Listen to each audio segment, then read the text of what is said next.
Ah, hello there, Site 42 staff, as well as those of you from the greater SCP Foundation.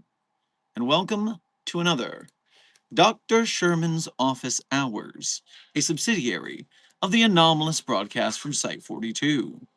As always, I am Dr. Theron Sherman, Site Director here at Site 42 of the SCP Foundation.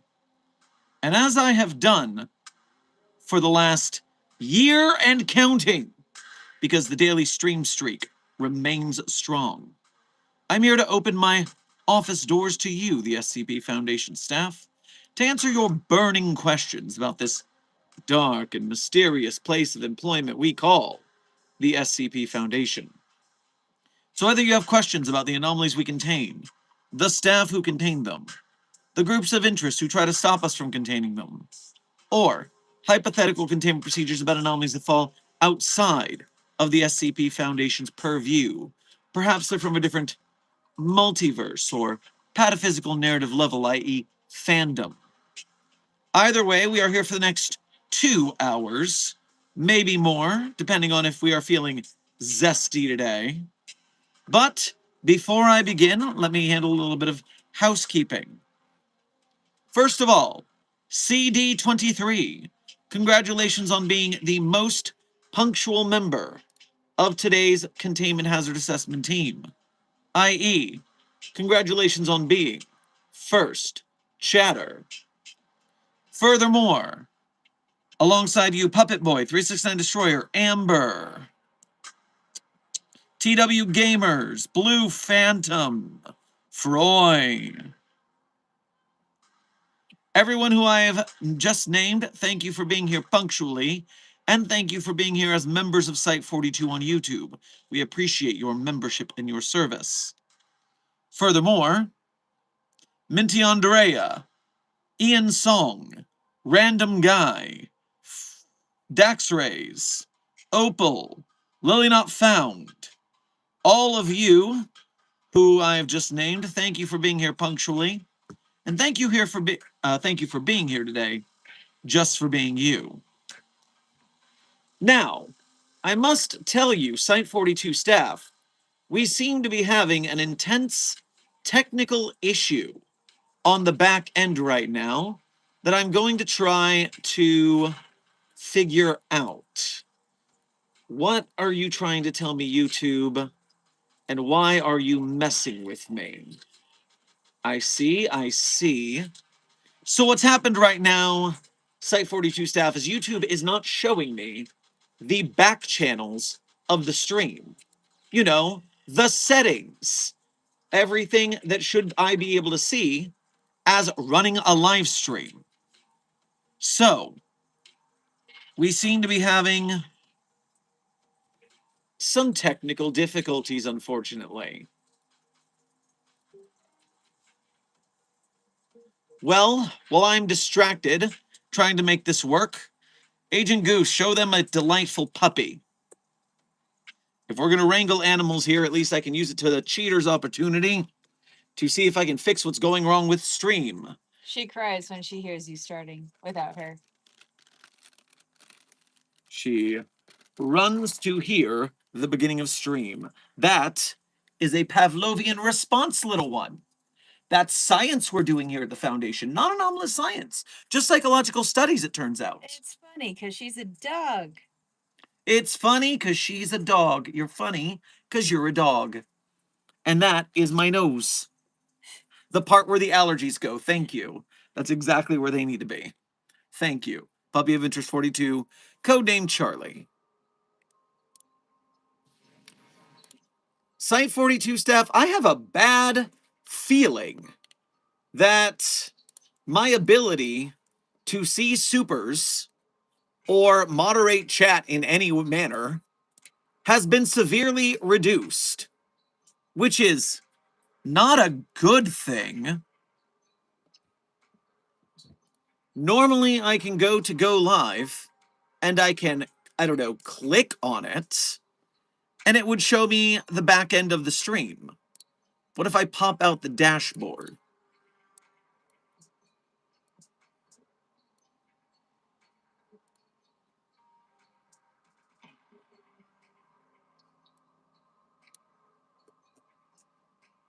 Okay, you showed me half the dashboard.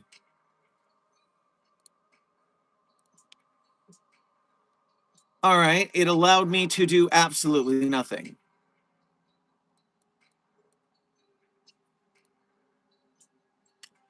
Pardon the technical difficulties. Very frustrating. Channel level settings.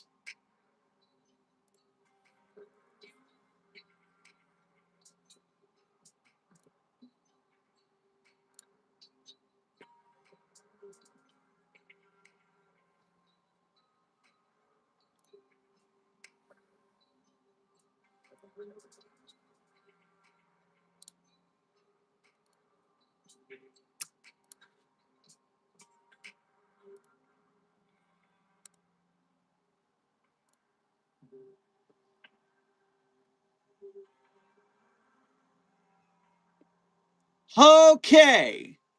Okay, we found the back channels.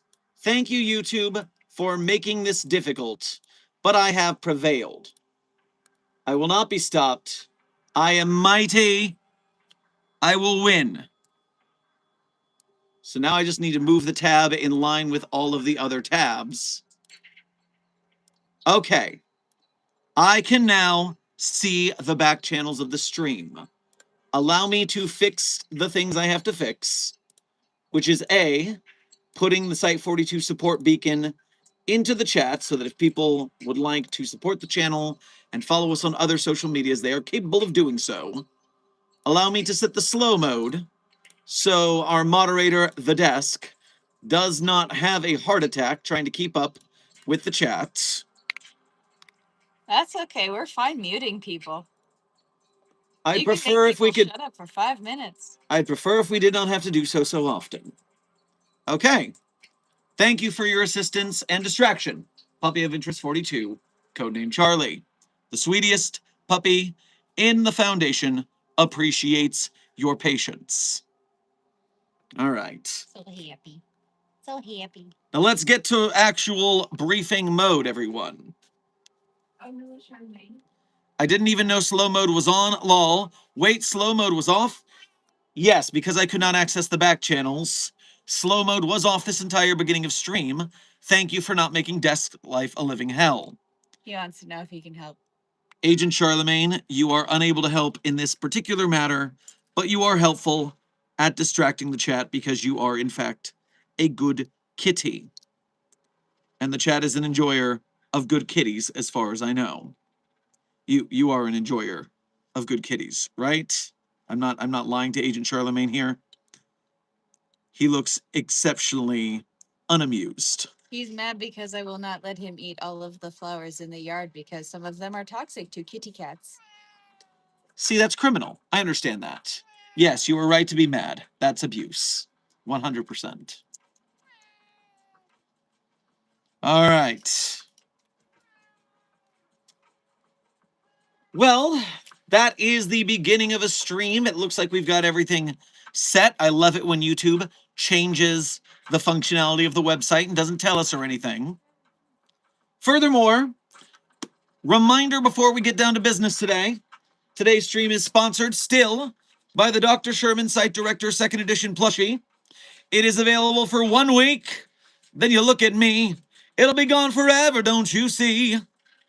And so you have approximately 7 days left to purchase your Dr. Sherman plushie before it's gone forever. Link is in the description if you're watching the VOD. Link is pinned in the chat if you want to get it from here. Either way, you are running out of time. All right, and now chat is functional.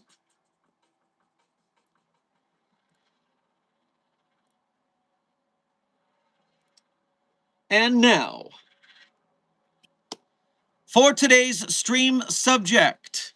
Today, we are going to be covering count them, two iterations of SCP articles from the This Is My Jam competition that was just held. And so, as a quick reminder for those who have not been to the streams recently, This is my JAMCON was a recent SCP Wiki unofficial contest, meaning that they were holding this without staff. They were running their own little contest where the SCP authors traded song recommendations and wrote SCPs based on those songs. And so we have gone over the first, second, and third place article in previous streams. We are now moving on to articles 4 and 5. Article number 4, codename Unsilent Death or Dukamaxing, SCP 9512, by SCP author When Were We? And so, let us start with our first reading of the day.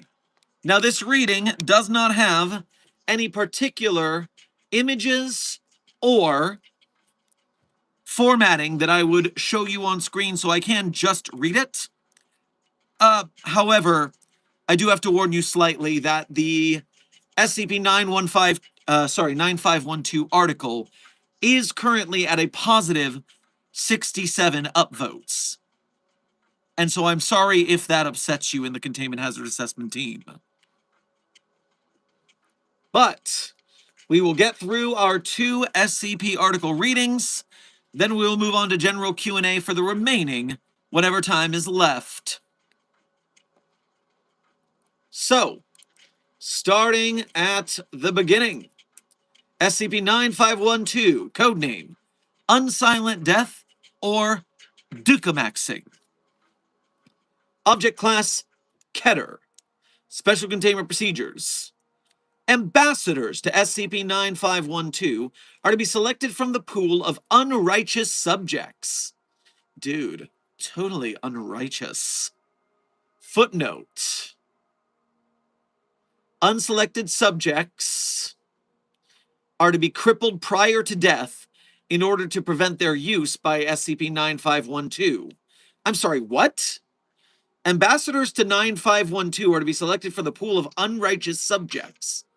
Unselected subjects are to be crippled prior to death in order to prevent use by 9512. Okay, so we are making sure to cripple the non-selected subjects so they can't be used later. Good to know. Due to the high risk of defection, not detection, defection, ambassadors are not empowered to negotiate on behalf of the Foundation, and are only trusted with information that pertains to the message they have been assigned. Once briefed, they are to be painlessly euthanized, and their remains consecrated at a holy shrine with a polished bronze mirror placed by their ashes. After expiry, the ambassador is to navigate to SCP-9512 and communicate as instructed. The mirror surface will then cloud with frost in the shape of Devanagari characters, forming forming messages from SCP-9512 as agreed during the Balarama Accords. As instructed by the Lord of Vows, the Foundation is permitted to provisionally offer the lower officers of SCP-9512 a 10-year reprieve from hell every millennium, an amnesty for all sin accrued due to the actions of SCP-9512. And as a footnote, the Lord of the Vows, who is instructing us in this, whose aim to empty hell has led him to take a personal interest in SCP-9512. What the hell, literally, is going on here? In return, SCP-9512 must disband, and its leaders must submit to the judgment of the 10 Kings of Hell. As a means of encouraging a peaceful settlement, the Lord of the Pavilion, footnote, lowest of the 10 Kings, has instructed his devotees to increase raid frequency on SCP-9512. Update 2622. Is this a year or is this the 2622nd update? Footnote. Era of Enlightenment. I'm thinking it's a year. The distant future. The distant future. On account of SCP-9512's recent actions, Foundation resources have been mobilized at maternal wards globally. Disinformation has been spread regarding a spirit-enhanced variant of Zika virus in order to alleviate public awareness. Uninsold waste will be processed at maximum urgency. Uninsold waste? Acknowledging the increased threat, the Lord of Vows has allowed the Foundation to offer the following concessions to regular SCP-9512 members. Full amnesty for all actions committing during the current Kalpa. Guarantee exemption from consignment to hell, regardless of accrued sin. I can't help thinking that should be guaranteed exemption and not guarantee. I think that's a typo, at least grammatically, but that would be between the author. Maybe that's not what they wanted. Furthermore, any command staff within SCP-9512 who suborn the organization have been conditionally promised direct admission to the Pure Land and the personal instruction of the Amitabha Buddha, so that SCP-9512 do not believe the celestial realm cowed, and to increase the allure of surrender, Lord Yamaraja has been petitioned to personally descend into the fray. His response is pending. What a wild set of special containment procedures. We're not even to the description yet, people, and there is some crazy religiosity going on here. Stay hydrated, Foundation staff. We're going deeper. Description: SCP-9512 are a group of transient souls on the path through reincarnation who have deviated from their course. They were slain en masse at the Red Sand. Footnote: in 2609 of the Enlightened Era as heretics of the Mahayana path, and were able to maintain their spiritual weapons and aurelic bodies upon death.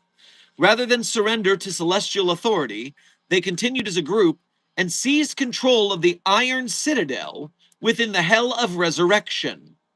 Footnote: the first of the 8 burning hells. Over the following 10 years, many other errant souls have joined their cause, and a wide swath of the first hell has been wrested from proper authority. In their realm, the law is broken frequently, and many sins are rife. There is no fear of dukkha, and wanton behavior stains the soil. The martial efforts of the Lord of the Pavilion have been insufficient to displace them, or even to check their progress. So if I'm understanding this correctly, a bevy of souls exited the cycle of reincarnation and have taken over the first hell and are holding it as a foothold of some sort. And hell itself has not been able to take the first hell back. Threshold moment. Thank you for just pointing out that the word kalpa means cycle or era. It's a Hindu term. So is dukkha, I assume, Dukkha. There's a lot of Hindu things going on in here, I can tell.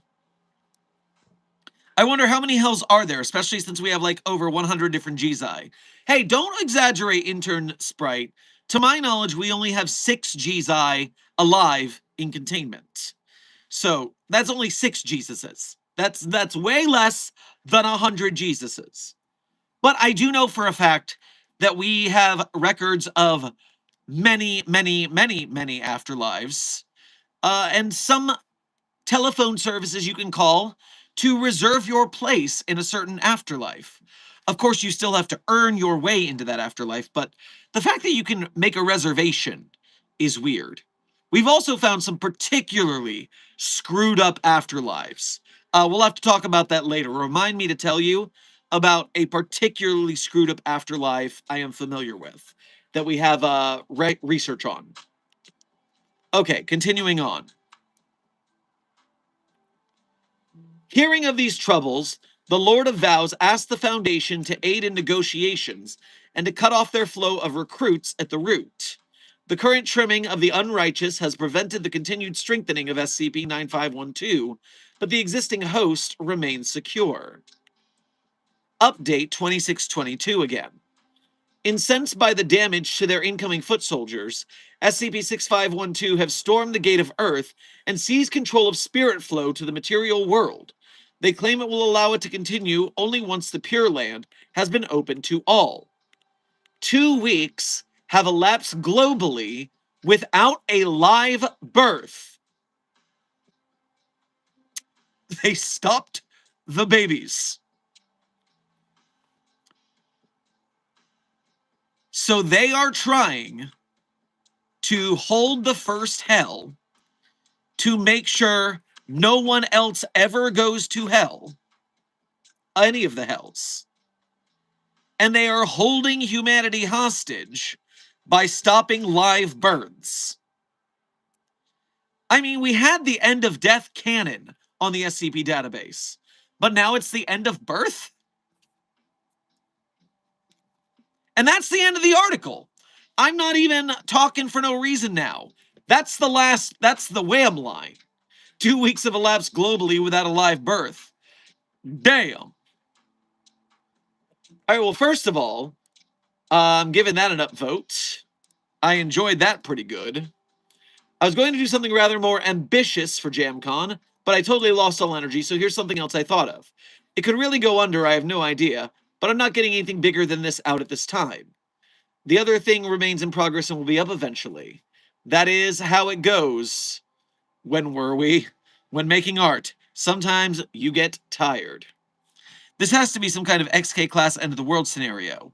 Intern Top Hatter, I do agree. At its current state, it could lead to that. Now, 2 weeks, I mean, that's definitely broken veil if anyone realizes it. And so the question becomes, well, it said without live births. And so if every baby on Earth started dying at one time, I am sure that would lead to a broken masquerade scenario if they're not already in a broken veil scenario. And therefore, I do believe that the foundation that's running this system, that's trouble. Puppet Boy, you're getting to the same thing that I was. So now, when it comes to guessing the song of this article, I don't have a freaking clue. I don't have any inspiration catches from that, so let's see what we got here. Read this as well. They're linking to SCP 9426, codename Didophobia. Be aware, content warning, it has sexual themes. So maybe that's related or not, I'm not sure. The song that they chose is called Unsilent Death by Nails.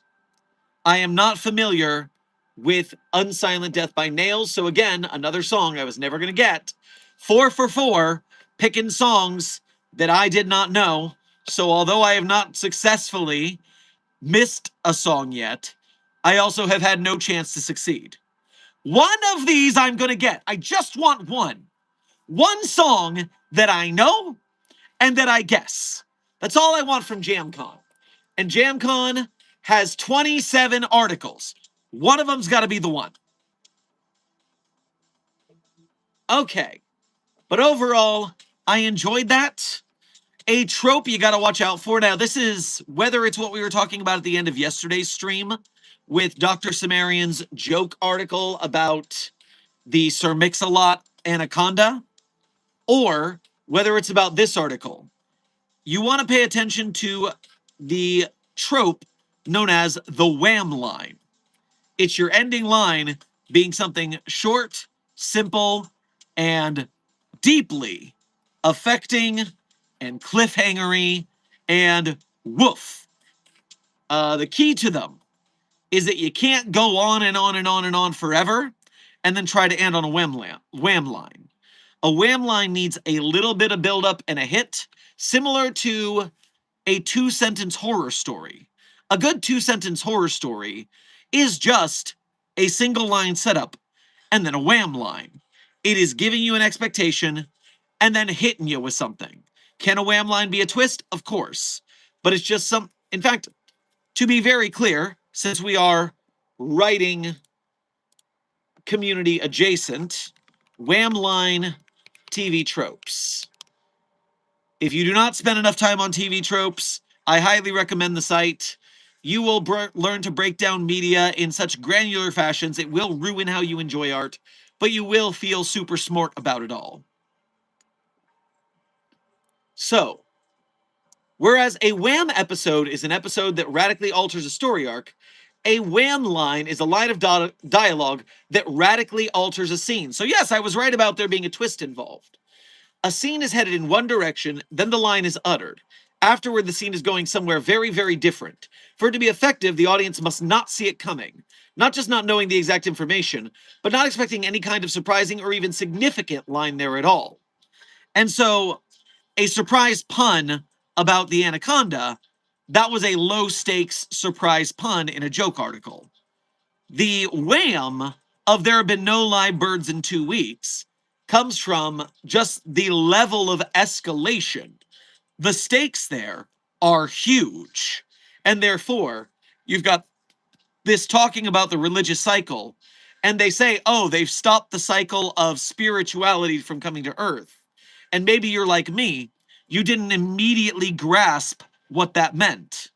And then the wham line spells it out plain for you. If there was background music playing before the wham line, expect it to abruptly come to a stop after the line is said, and or to switch to music that reflects the scene's new mood better. This is strictly an audience trope. For mild in-universe versions, see dropping a bombshell, as in dropping a line that surprises everyone in-universe. So a wham line, I guess it could hit the in-universe people as well. Interesting. But suffice it to say, that is a quick summary of a wham line. And so that is what 9512 is doing pretty well, I consider, at the end of this scene. Now, we are going to take a small break to catch up on the donations and a little bit of Q&A that has come in during the first reading. Then we will move on to the next SCP in the This Is My JAMCON listing. So let's start with what I have missed. Do, do, do, do, do, do, do. A really dumb person. Thank you for your first donation to today's stream, and thank you for making the effort to go through the Ko-Fi. As we know, the Ko-Fi only takes 3% of your donation as a transaction fee, but YouTube takes 30% of every super chat just so they can make revenue off it. So when you go to the Ko-Fi, we really appreciate the effort in that way. Your donation goes a lot further. Make sure to grab yourself a plate of nachos on your way past the commissary, dumb person. Here's a few shout-outs. Shout out to Simple Flips. Shout out to Radiger. Shout out to SCP-2721. Shout out to the author of SCP-2721. Shout out to Toby Fox. Shout out to Homestuck. Shout out to Charles Darwin. And lastly, shout out to Breathing. Well, I hope that you have utilized your Ko-Fi to the maximum to shout out the things that you appreciate. I see nothing there that I'm against in the shout-outs. So coming from my mouth, I do not feel disgusted by the things that have happened. Of course, I have not read Homestuck. I only know about the stained bathrooms at the anime conventions. All that gray body paint. Oof.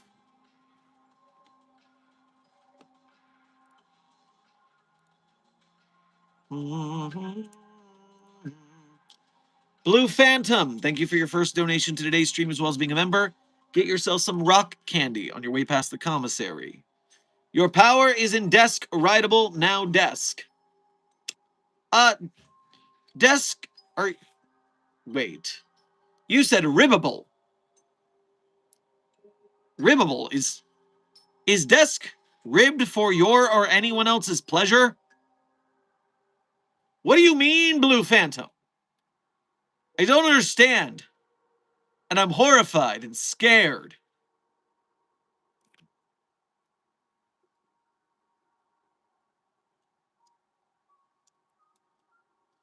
Froy, thank you for your 2 months as a level 1 researcher here at Site 42. We appreciate your membership and your service, and the research that you have done to help us win the battle against the white names.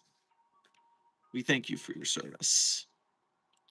You should show Elon gets chair thrown at me. Yes. Yes, that is exactly what should happen. I am kink shaming.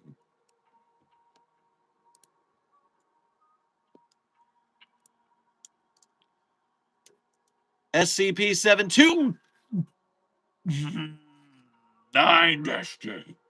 Oh, you bastard. Oh, you fucking monster.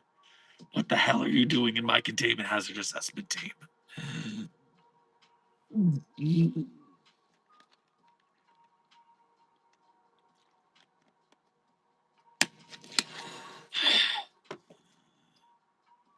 Well, I hope the chat appreciates your tainted sparkles.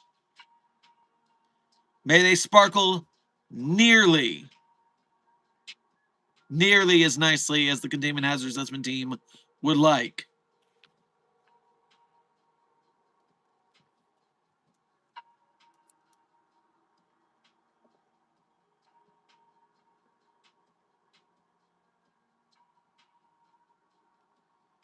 Dr. John Smith, thank you for sending a pinata for 400. Thank you for sending a pinata to the containment hazard assessment team. I am sure that all of the children have been evacuated from the containment hazard assessment team so they do not get child breakered.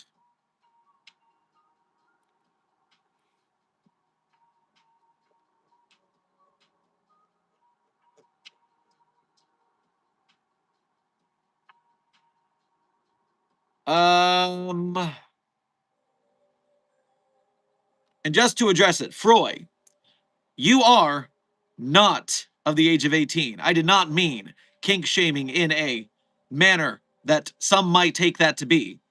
But the image that you shared, that you want me to show on screen, is called Elon Musk Mpreg.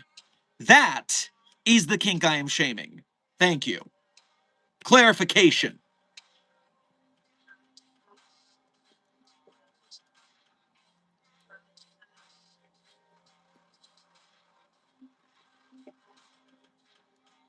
Zimpt49. Thank you for your first donation to today's stream. Grab yourself some tacos on your way past the commissary. 096 just passed me. Well, I'm very proud of you for succeeding in your TikTok influencer dance classes that SCP-096 is teaching ever since overcoming its shyness. Your dance skills must be mad, sweet bro, I think is the terminology. Congratulations. Unintended Unexpected, thank you for your first donation of today's stream. Grab yourself a bucket of popcorn on your way past the commissary. I'm just putting this here because I love supporting your channel, no notes. Well, thank you very much, Unintended Unexpected. We appreciate your generosity to the cause. Myself, Desk, Agent Goose, Puppy of Interest 42, Charlie, Grandma J, Agent Charlemagne, the Mysterious Theo, did I say Synth, our editor? Everyone at the Site 42 squad, appreciate it. Blue Phantom, thank you for donating again to say, ow, I got hit by a tomato. Well, that's what you get for going into the tomato shower. Obviously, you will be hit by tomatoes in the tomato shower. Stay out of the tomato shower if you do not wish to be hit by tomatoes.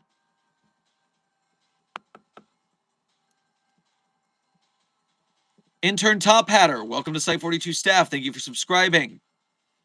Threshold Moment, hello, what is this channel about? What is Site 42? Well, hello there, Intern Moment. So, Site 42 is one of many sites of the SCP Foundation. We are one of the most prominent on YouTube. And our goal here is to brief members of the SCP Foundation staff, yourself included, about the inner workings of this, as we call it, dark and mysterious place of employment we call the SCP Foundation. You might not remember you're an SCP Foundation staff member because you've recently been amnesticized due to having undergone a severe tragedy during a containment situation. So, in order to jog your memory, here at the Site 42 briefing with myself, Dr. Theron Sherman, you are able to ask questions about the SCP anomalies we contain, our staff members who contain them, all of the rival groups of interest who try to stop us from containing them, or hypothetical containment procedures about anomalies that fall outside of the SCP Foundation's general purview. Perhaps they're from a different multiverse or pataphysical narrative level, i.e., fandom. But we've been streaming daily for the last year and almost a month. And so, we're here for the daily briefing today for another time check, approximately 1.5 hours. Ba, ba, ba, da, da. Ba, da, da, da, da.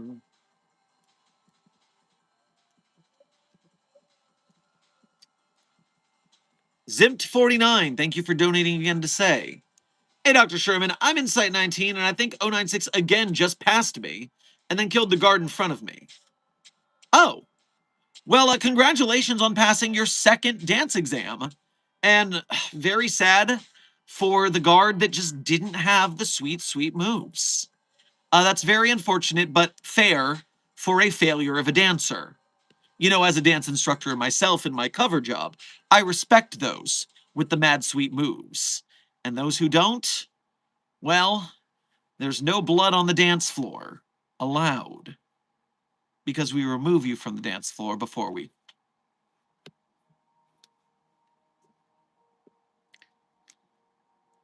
Exizionus, thank you for the floating heart for the containment hazard assessment team. I'm sure they feel the love. Dr. Sherman, to be honest, I think you can do martial arts. You look stronger. Well, intern Enzo, I appreciate the vote of confidence. And it is well known amongst circles that dancers and martial artists do have a lot of crossover due to the elevated level of control and strength they have in their bodies. I have taught martial artists a bit of dance, and they learned it very quickly. Meanwhile, I learned some martial arts as a stage combat performer.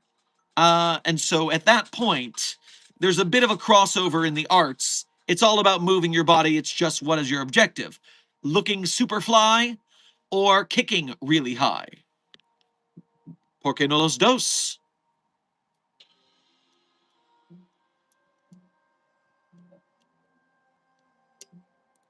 Captain Gilbert, thank you for your first donation to today's stream, as well as being a member. Grab yourself a pastrami on rye on your way past the commissary. Do you think that there's any connection between the acid that SCP-035 and 106 produce? They're described quite similarly and seem to act similarly. I don't know. I do not know if we have done a chemical examination of 035's black dissolving goo and 106's black dissolving goo.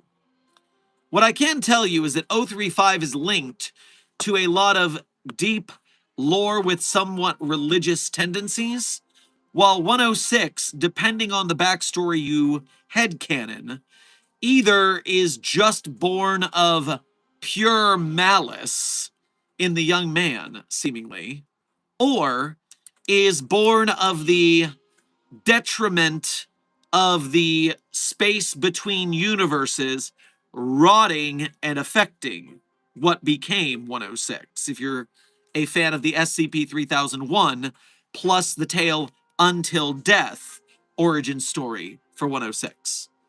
So, although I don't know that we've chemically analyzed the two, I would doubt they are the same. There are just a lot of black goos that burn you. It's a weird, spooky thing. I don't know what to tell you. Threshold moment. Hi, I don't really understand what the Foundation is. Can anyone explain? Hey, that's what I'm here for, intern Threshold moment. Happy to do so.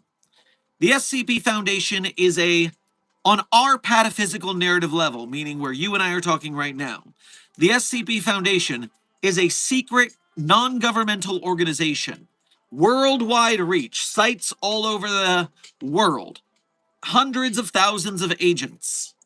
And they are divvied up into the people who run the Foundation, the scientists who study, the bureaucracy of the middle management, which I also do as a site director, your mobile task force soldiers and security guards, who are the fist of the Foundation, your D class, who are the disposable test subjects for research, And all of this organization is done for one purpose: to hide magical objects, monsters, and other anomalies from the knowledge of the general public. If you've seen the movie Men in Black, we're basically like them, except instead of wearing suits and hiding only aliens, we wear lab coats and tack gear and hide everything from the general public. You're nuts and your hair sucks. Intern Apollo, it is incredible how wrong you can be in one sentence. It is incredible. You were so wrong. And fortunately, due to Desk's mimetic and cognitohazardous filters, we, as a containment hazard assessment team, i.e. chat, did not become dumber due to your statement. But we do pity you a lot. If you were not such a ignorant and rude person, perhaps you wouldn't be living such a sad life that we feel bad for you.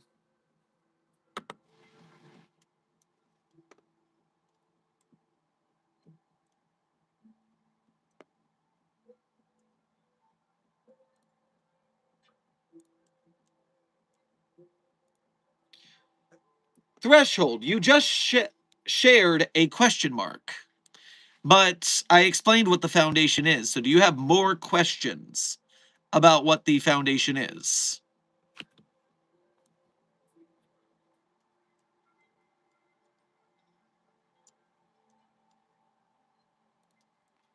While I'm waiting for Threshold Moment to respond again. Blue Phantom, thank you for donating again to say.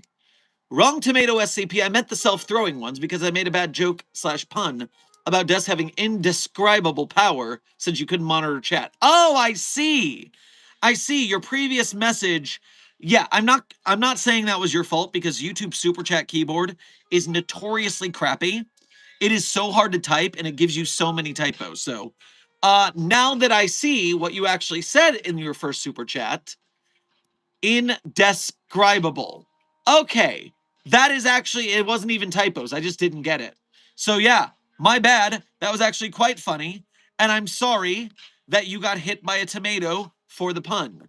The 504s don't lie. I mean, it's a bad joke, but I appreciate some bad jokes. What does SCP stand for? What is the definition? I see. So threshold moment. If you look at an SCP document, and for example, I'm going to bring up the first SCP ever written, SCP-173. So if you look at an SCP document, then this phrase here, Special Containment Procedures, is what SCP originally stood for. And so you have your item number, your object class, your special containment procedures, your description. This is the bare minimum formatting you need to write an SCP document. SCP-173 is a sculpture that moves if you blink, and it will try to snap your neck or asphyxiate you if it can get to you. So, don't blink. Over time, the SCP Foundation also got a backup motto of secure, contain, protect. And so that's what most people know SCP stands for. Fun fact, in universe, most people do not refer to it as the SCP Foundation, at least initially. Initially, when things were a little more serious, they were just called the Foundation. And the Foundation had special containment procedures. But SCP Foundation became so colloquially known that it even became an in-universe moniker very often.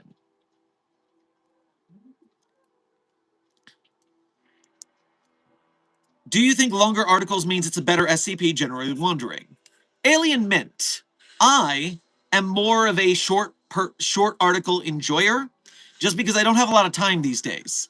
I'm constantly rushing, and therefore having a short digestible article makes me happy. I can read it real quick, get a good story out of it, and get back to what I was doing. But obviously, with more words, you can do a lot more. You just got to remember the kill your darlings rule when writing longer articles, which is it is sometimes more challenging to tell a deep story with less words because you have less time to do it. Some people go on and on and on, and there's a lot of things that could be cut, but they don't because they think, oh, this is going to be the thing that's really cool, when it's cool to them, but it's not cool to anyone else. So it's not that long or short is better. It's that they have different skill floors and they have better aspects for each. You want a long story for certain stories. You want a short story for certain ones.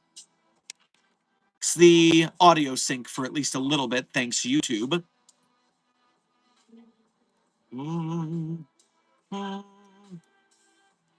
I wish I knew what all of these numbers meant. Come on, what the numbers mean. So, intern moment. The numbers mostly don't mean anything. SCP-173, SCP-6975, etc. Most of them are just numerical designations. Sometimes if an author gets lucky, they will get a number that means something to the article or to them. For instance, SCP-231 is an article about the Scarlet King, and the theme of what the Foundation will do when they are being the most bad they can be. What will happen when the Foundation does the most violent thing, the thing that they don't even want to tell their own staff members about. And then when the author of that article, Clef, did not like the reaction to 231, they tried again with SCP-2317. So using that number again to mean something. So sometimes numbers will have a meaning. You want to look into the documents for that.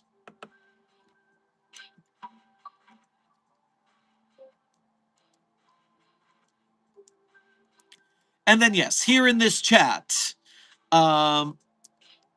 if I were to talk about the SCP Foundation from a higher pataphysical narrative level, which means the authors and the fans of SCP above us here, researchers and staff, then it's a fan fiction wiki and creative writing community, as well as having inspired lots of SCP short films, games, and other art. It is also, it has a lot of role-playing and fun interactive art happening within it. And so, yes, my author above me would like to point out that he is simply an actor and SCP author who enjoys yapping about the SCP Foundation.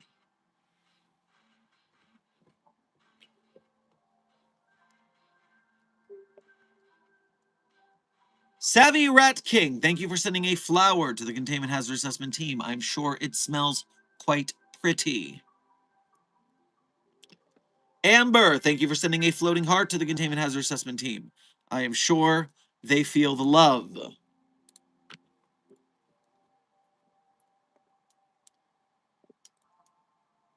Dr. A. Mask, thank you for your first donation to today's stream as well as being a member, and thank you for making the effort to go through the Ko-Fi. We appreciate you doing so.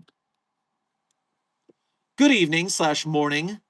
Well, it's afternoon to evening here, at least in my time zone. Yeah, morning. I need sleep. Morning, Dr. Sherman. Hope we are well. I apologize for missing the stream subject today. Mind writing up a TLDR or finding someone who can, just so I have it in my files. Thanks. Have a good day. Sending sleepy vibes from Site 85. Well, Dr. A. Mask, I would suggest checking out the VOD first and foremost, because what we did is we read SCP-9512 so far, and I'm about to jump into the next SCP article from This Is My JAMCON in just a moment.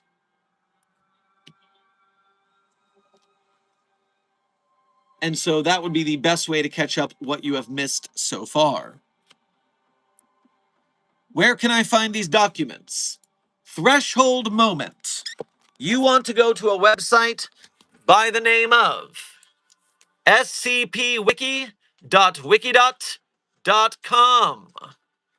That is where you find all of the SCP Foundation documents. It is not a fandom wiki where people catalog lore like a comic book wiki. It is in a wiki format, but it is where all of the stories are actively written. So don't let that confuse you. The SCP Wiki is the real wiki. scpwiki.wikidot.com.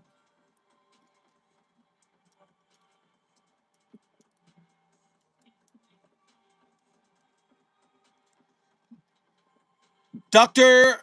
Intern John Smith, thank you for sending 10 red hot chili peppers to the Containment Hazard Assessment team. I am sure they will dream of Californication.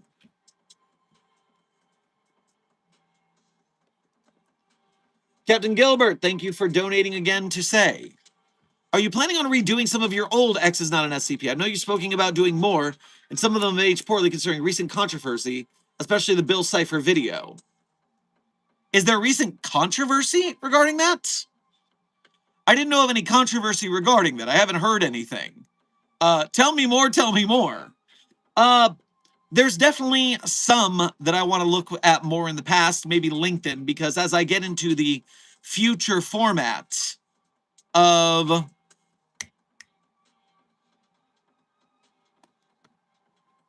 as I get into the future improvements to the format of X is not an SCP, I'd like to be a little more thorough in the future. And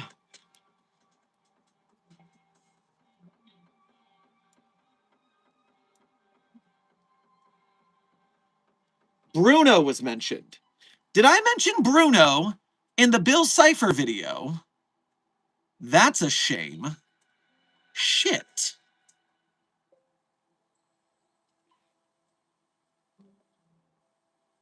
I'll have to look at that. And what a great time for content warning for Dr. Bright conversation, because intern Burdak, you asked, why don't we talk about Dr. Blight? And you had to say Dr. Blight because we don't talk about Dr. Bright here. It is against the rules here at the SCP Foundation. Or it's against the rules here at Site 42. There is an article called Dr. Bright. There's an SCP character who was very, very popular. And then the author who created that character as a self-insert got banned from the SCP community for a whole bunch of grooming allegations. And actively used the character to gain victims for these grooming allegations. So, the character is a blight on the community overall, and as such, the SCP community as a whole has voted to stop using that character no matter what. All of that author's articles have been taken off of the SCP database. It is that bad. And so, we no longer speak about the character known as Dr. Bright.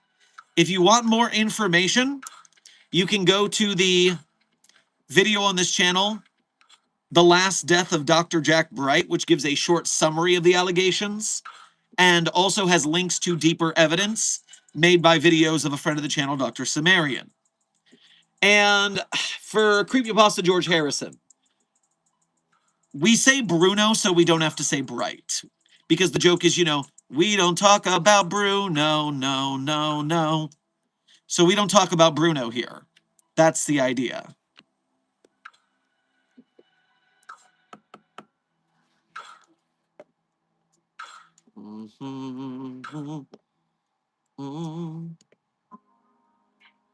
I see. Thank you for explaining. No problem, intern Alien Mint. Sometimes I'm here to explain the lore, and sometimes I'm here to spread awareness of the drama. Because that's the thing with the SCP community. We never get mad when people bring up Bright the first time, because the SCP Wiki only has something like 10,000 members. It does not get as much visited as the millions of SCP fans who normally don't even visit the website. They listen to YouTube channels like me. They play SCP games. They read Fandom Wiki by accident because they don't know any better. And so we're doing our best to spread the news.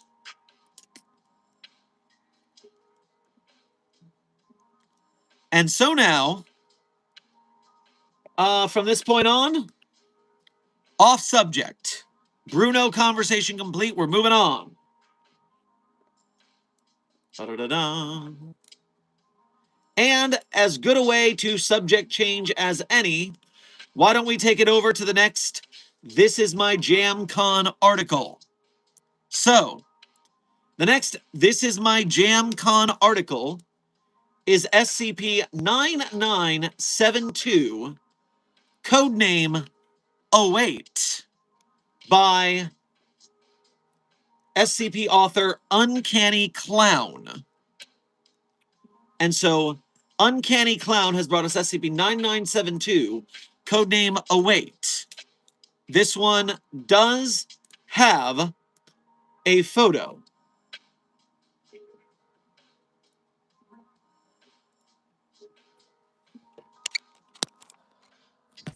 So the photo and look, once again, it's a shorty, which I appreciate. It's at a plus 65, which means if I like it and one more person upvotes it, it too will be at SCP positive rating 6-7. Jiminy sakes, what is up with this competition?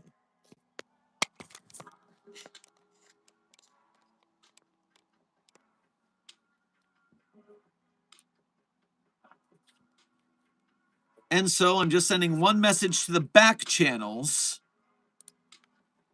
and then we will begin the reading.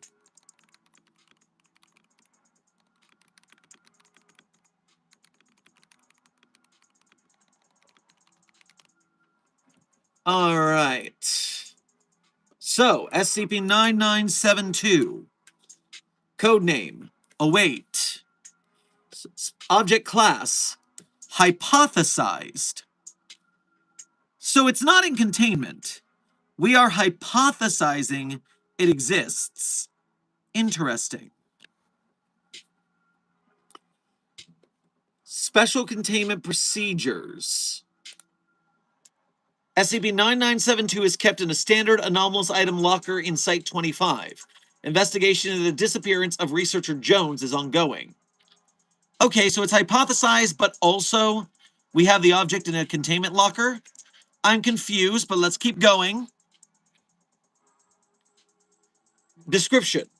SCP-9972 is a photograph of a sailboat at sea during the sunset. Prior to her disappearance, it was kept in the office of researcher Jones. Although no anomalous properties have been experimentally observed, it is hypothesized that SCP-9972 exerted an anomalous influence on researcher Jones due to the number of delusions she held regarding it that could not be reconciled with the rest of her personality and belief system.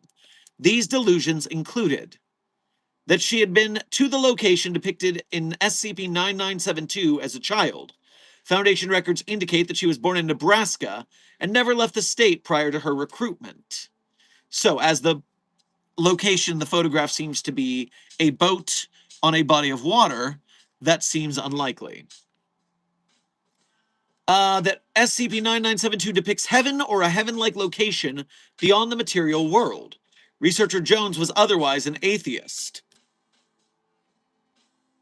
So SCP-9972 is a picture of a boat at sea, and researcher Jones thinks A, that she has been there, and B, that it is heaven or a heaven-like location.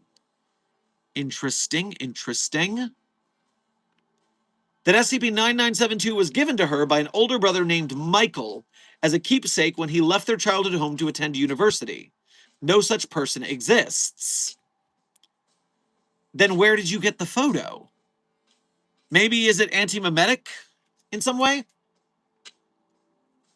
That the boat depicted in SCP-9972 belonged to a family member of hers. No record of any individual in her family owning such a vessel exists.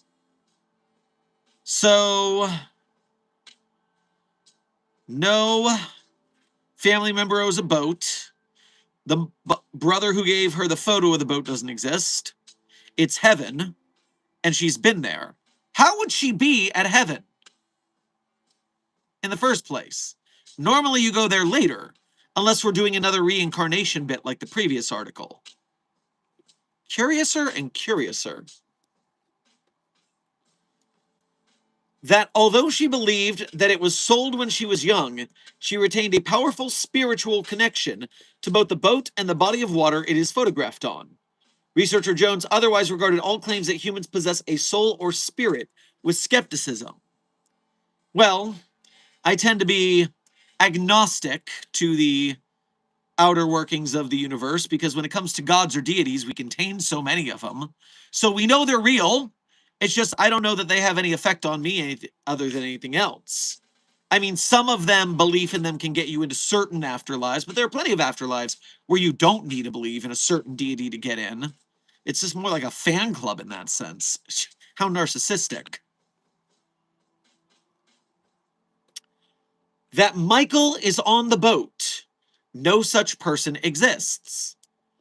That Michael has been on the boat continuously for a period of years. No such person exists. That Michael misses her and often attempts to communicate with her via spiritual transmission. No such person exists. That Michael is waiting for her to join him on the boat. No such person exists.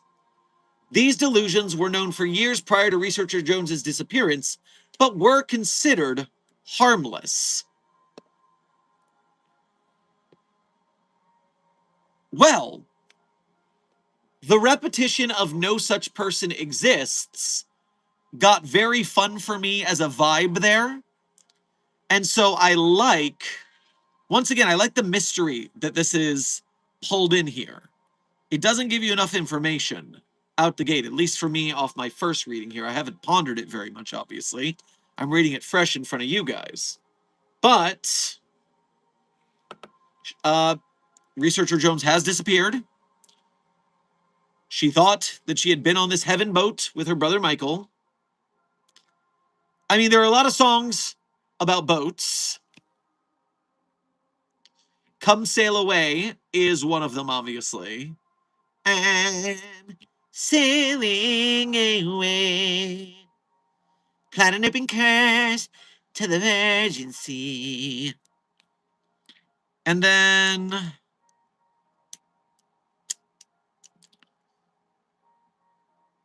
I doubt the song is I'm on a Boat by The Lonely Island. I mean, they did take a picture. That is part of the song. So actually, that's more likely than Come Sail Away right now. Interesting. Other boat songs. I can't think of any other boat songs, just those two. Okay. So, I mean, did you just Cartman Enya? Well, first of all, I'm Sailing Away, or Come Sail Away, is not Enya. That's Kansas, isn't it? Or is it Foreigner? Kansas. Styx! I was completely wrong. It's Styx, not Enya. Come on now, Amber. I'm better than that.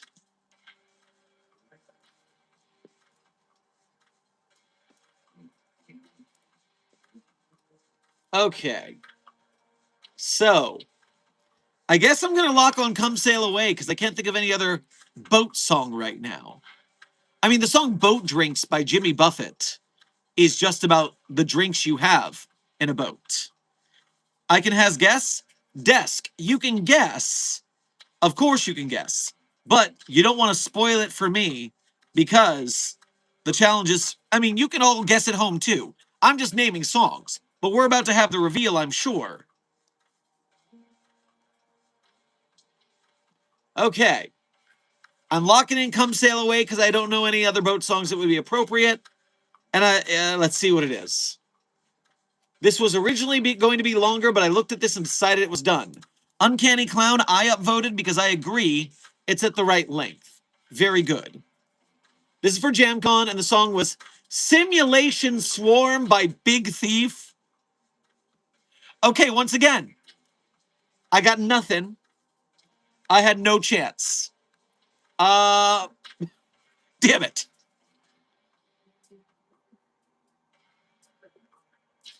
Desk, the only reason I wouldn't have vibed on Me and Mrs. Jones is because, I mean, my first thought was Mr. Jones by the Counting Crows. Mr. Jones and me. No, they don't have to be CC songs to have a story based on them.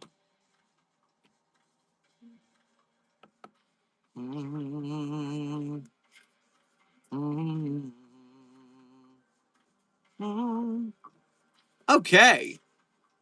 Well, that was two very short but very good. This is my JAMCON articles today. I am pleased with the turnout. And hey, we still got about 55 minutes left in this stream. So I'm going to return to the general Q&A. And hey, if we are doing good vibes, maybe we'll do one more.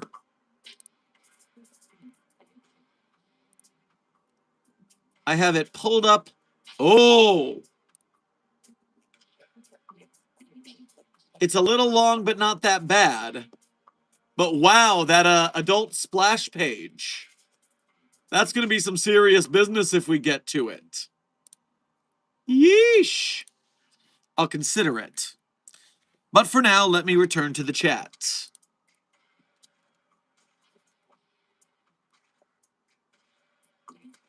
Dr. Sherman, how does the Foundation deal with cooperative humanoid reality benders? Does the Foundation use them for their advantage? Intern Ryder, typically we follow Dr. Clef's rules of handling reality benders, which is no, shoot them when they're not looking. A reality bender is too much power to just have sitting around. The thing about reality benders is the same problem that the normal mundane civilians in the SCP universe have with billionaires. It is psychologically shown that the more money, aka the more power one accrues, the more it dulls your empathy. The more that you start seeing the other people around you as not mattering, the more you see the other people around you as not worthy of survival or even being close to you. And so that is part of the billionaire problem. It's not 100%. I'm sure there's some billionaires out there that give plenty to charity and don't have private island child sex parties. But the Epstein class exists for a reason. And so, when it comes to reality benders, if you have the power to change anything in the world to your liking, why wouldn't you do it? If you can, why don't you? And why does it matter if that person disagrees with you? Make them agree with you. I mean, if I can, shouldn't I? And that's the moral trap that reality benders inevitably fall into. It gets dark real quick. And so the Foundation has a policy for when those reality benders show up. And it's make sure they don't get to that part in the mental justification process.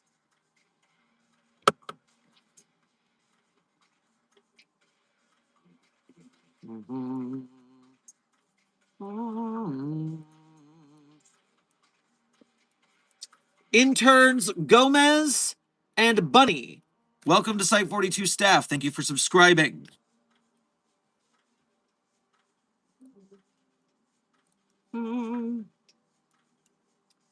Speaking of fun psychological tricks that'll help you understand society a little better, Intern Braden. Intern Braden Odin. Did you know that sending out missionaries from a church to spread the word of Jesus unsolicited is not a way to get more people to believe in Jesus Christ? I mean, hell, we at the SCP Foundation already believe in Jesus because we contain 6 of them. We have Uber Driver Jesus, SCP-029-J. We have Bread Jesus, SCP-3305. We have Cockblock Jesus, SCP-4477. We have Vor Jesus, SCP-5991. We have Milk Jesus, aka Jesus, SCP-6542. And we have Jim Davis, creator of Garfield, SCP-7966, who are all, in one way or another, Jesus. But, so we already believe in, pick your Jesus. But they don't want you to get people to, what's the word? What's the word when you transmute yourself to another religion? I can't think of it right now. Annoying. But grammatical problems aside, because I'm on a rant, they're not getting you to get people to transition to your religion.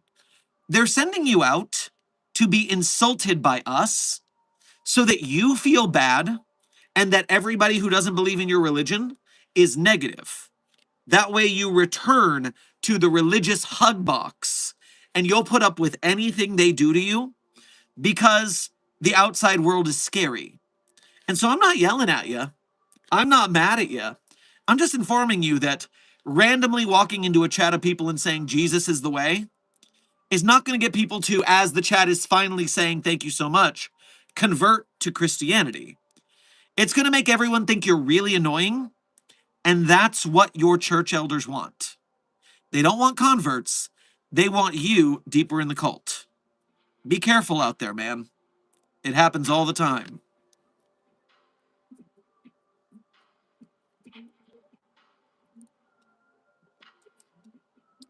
Creepypasta George Harrison. It is in fact called the backfire effect. I believe you are correct. I'm also going to double check that because I've never heard it called that, but it sounds right. Backfire effect occurs when people double down on their misconceptions after being presented with contradictory evidence, often resulting in stronger, not weaker, false beliefs. I think that's about right. It seems tangential to what we're talking about, at least. This is more about being refuted and doubling down. Whereas what I'm talking about is just, I guess it's going to fit in the same ballpark as being turned against just on principle. Close enough. Close enough for what we're doing here today.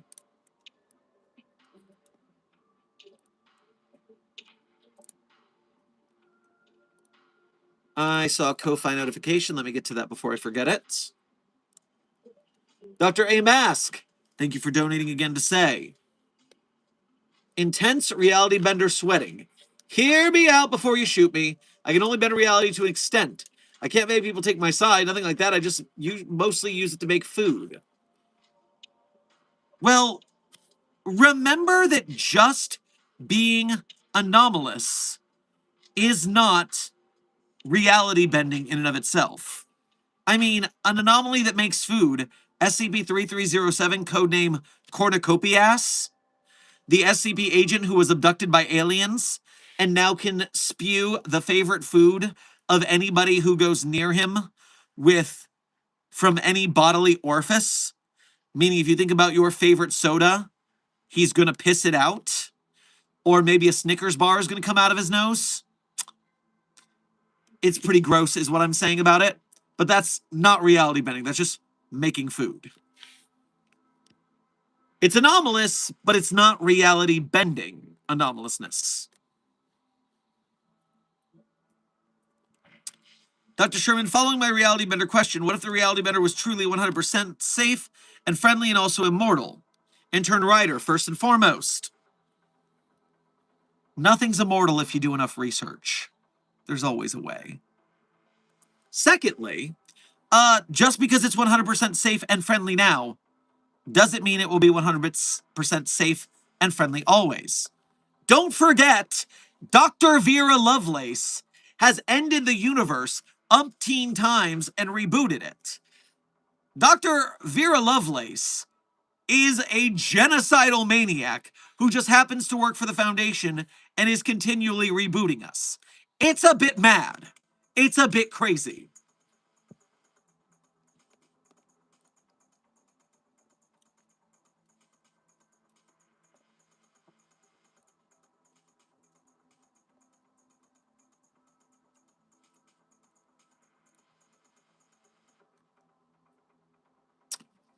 Dr. A. Mask, thank you for donating again to say it's not just food, it's any physical items.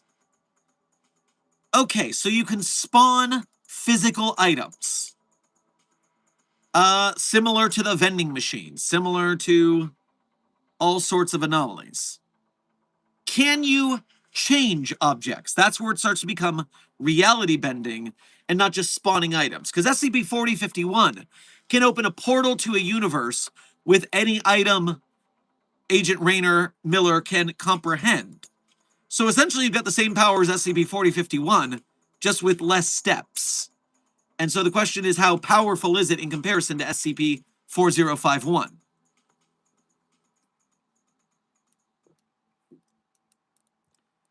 Blue Phantom, thank you for donating again to say, if there are anti-memetic SCPs, there must be an anti-memetics division to research. Wait, what was I talking about? Oh yeah, how is your and Death's day?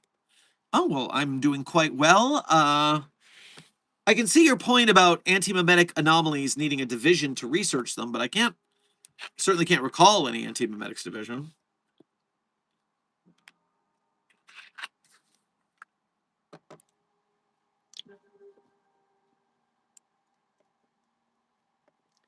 What would happen if there was a literal modern plague doctor who dressed in modern clothes and was a chill guy?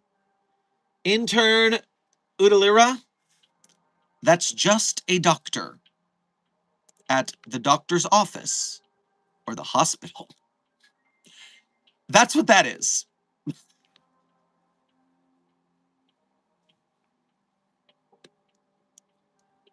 Mm, 100 stars. Thank you for sending a star and 2 sparkles to the Containment Hazard Assessment team.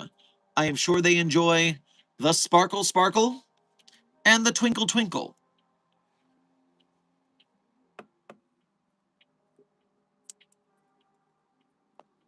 Mm-hmm. Mm-hmm. Mm-hmm. Dr. A. Mask, thank you for donating again to say. Yes, but it has to be there in sight. I can't do anything that's like related to theoretical thought stuff like fate or change a 001 occurrence.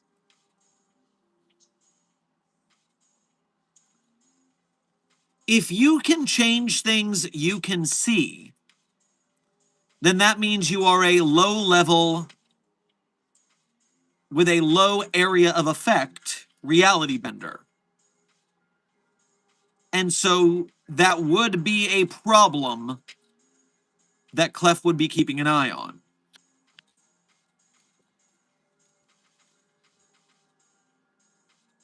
Intern Bay, intern Threshold Moment, and intern Wrathful Coma. Welcome to Site 42 staff. Thank you for subscribing.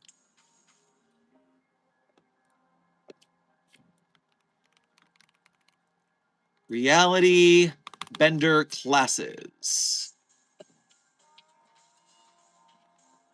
A demographic overview of global ontokinetic prevalence. No.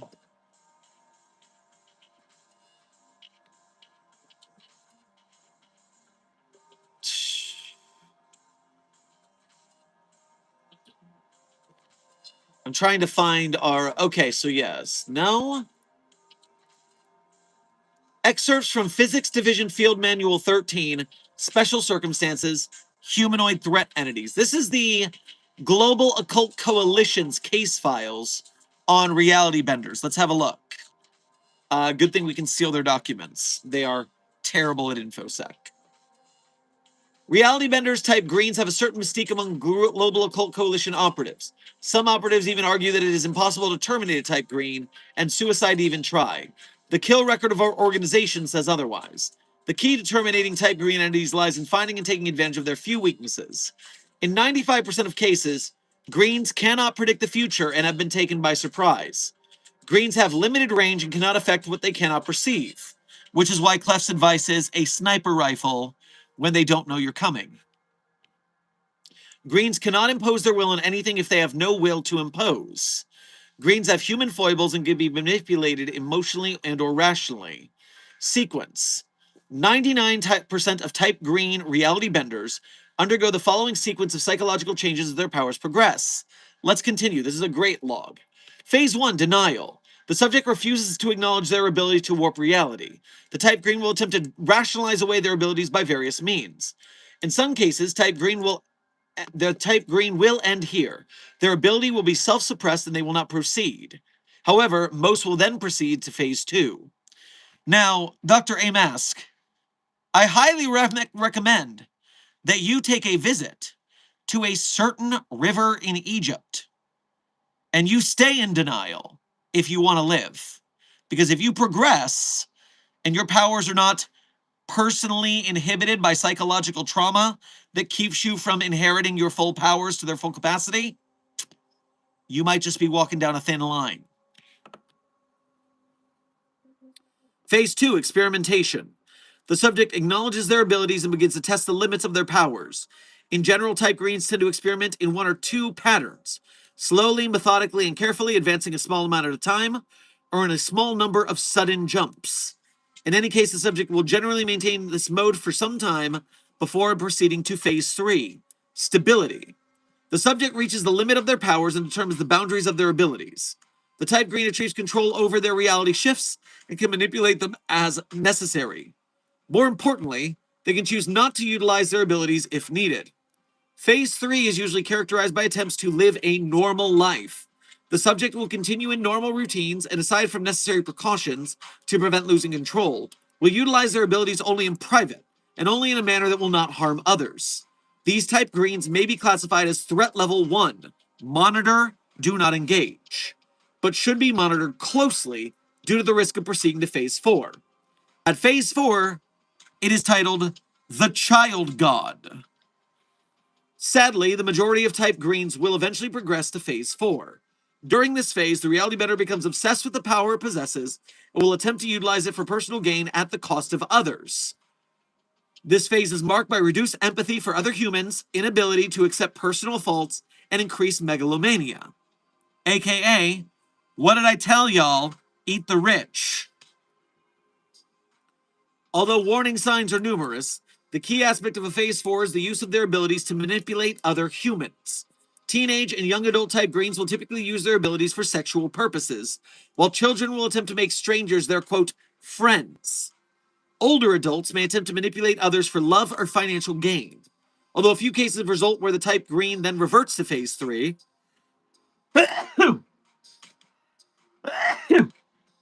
pardon me, 99% of them will remain at phase 4 until eliminated. For this reason, phase 4 type green should be considered threat level 5, immediate threat, and eliminated immediately, as they represent a major threat to all aspects of the fivefold mission. Termination. Any attempt to eliminate a type green must take into consideration the 3 factors for dynamic entry in close quarters battle. Speed. Type greens are able to react quickly to any threat. In order to ensure a successful kill, the operation must take no longer than 1 second from initiation to hostilities to termination of subject. This is the average time it takes for a human being to reflexively react to an unexpected threat or event. Surprise. Type greens are able to quickly adapt to known threats. It is recommended that a bluff play be carried out. An overt threat is to be presented to the subject for them to fixate upon, while the actual kill is carried out from an unexpected direction. Misdirection. Violence of action. The kill method chosen to eliminate type green must ensure a successful termination on the first shot. Sniper weapons should utilize large caliber rounds, preferably hollow point for maximal expansion, or armor piercing as needed. Firearms are, of course, a secondary kill choice. Explosives are recommended, but may not be usable due to collateral damage risks. If firearms must be used, multiple shooters should be present, and all should aim for headshots if possible, or center torso shots if necessary. Example, names have been redacted for security purposes. Subject Alpha, Alice, was a 90-year-old Caucasian woman living in a farmhouse in Town A, Anytown, USA. Alice first came to the attention of the Global Occult Coalition following reports of ghosts haunting the fields outside her town. Initial covert investigation was able to rule out the presence of actual spectral entities through Veritas scanning. Further investigation was approved. A Global Occult Coalition special observer, codenamed Oscar, proceeded to Anytown with a full support team, posing as the cast and crew of a reality television program, Ghost Finders, Inc. Subject Alice was discovered to be living alone with 2 cats. She had been widowed 3 years prior, and her children all lived out of state. Subject Alice proved personable and charming, and often engaged the operatives in conversation, provided them with tea and home-baked cookies. Oscar soon determined over the course of the next few days that Alice was the proximal cause of the apparitions, as they only appeared when Alice was either asleep or not present. Upon engaging her in further conversation, he discovered that she was a lapsed Catholic, now agnostic, who expressed a desire to believe in an afterlife, but was not satisfied by her faith. Agent Oscar theorized that Alice was a subconscious type green who was expressing her grief over her husband's death by manifesting apparitions of his ghost. Following a lengthy philosophical discussion, including a discussion of Pascal's wager, the apparitions increased in strength and clarity, allowing Oscar to obtain a clear photograph of the entity. He then presented the photograph to Alice for identification. To his surprise, Alice identified the photograph not as her husband, but as subject B, Bob, a young man you saw nothing, with whom she had been acquainted during her younger years. Alice claimed that she and Bob had been romantically involved in the early 1940s, but their relationship had been suspended when Bob was drafted into World War II. During that war, Alice made the acquaintance of her eventual husband, a factory worker who had been classified 4F due to a leg injury caused by an automobile accident. 2 days later, Bob received her Dear John letter. He was killed in Normandy during Operation Overlord. Alice's heightened emotional state caused the apparitions to increase in frequency and intensity, including physical manifestations. After a GOC operative was injured by a Luger bullet fired by one of the ghosts, Central ordered termination of the subject. Operative Oscar requested permission to attempt a non-lethal soft kill, citing second mission concealment concerns. Permission was granted. No record remains of Operative Oscar's subsequent conversation with subject Alice, but it convinced the subject to manifest an apparition of Bob that night, the first that she had manifested an apparition in her own presence. After receiving emotional closure with what she believed was the spectral entity of her old lover, the apparition ceased manifesting entirely. Subject died 3 nights later in her sleep of natural causes. No further paranormal phenomena have occurred in the area since subject Alice's death. Operative Oscar was commended for his actions. And so, a neat case study that we got from the Global Occult Coalition on handling reality benders. And yes, that is the general progression that the Foundation also follows, although it's torn because we do like research. We don't like destroying anomalies if we have to. But as Clef, who came from the Global Occult Coalition as a background, does not like reality benders and tends toward their means when it comes to them. Intern Sucker, welcome to Site 42 staff. Thank you for subscribing. Intern Alien Mint, it is only capable of sending those little GIFs in a mobile chat.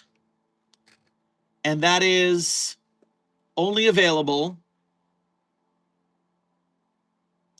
on a mobile device. But there should be a little present button next to the chat box at the bottom of your screen.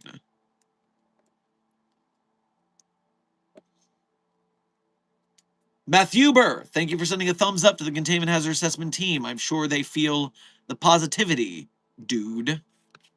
100 stars, thank you for sending a gold coin or two to the Containment Hazard Assessment team. I'm sure they will make use of those doubloons. Intern Smith, thank you for sending a 6-7 to the Containment Hazard Assessment team. I am sure they are all groaning.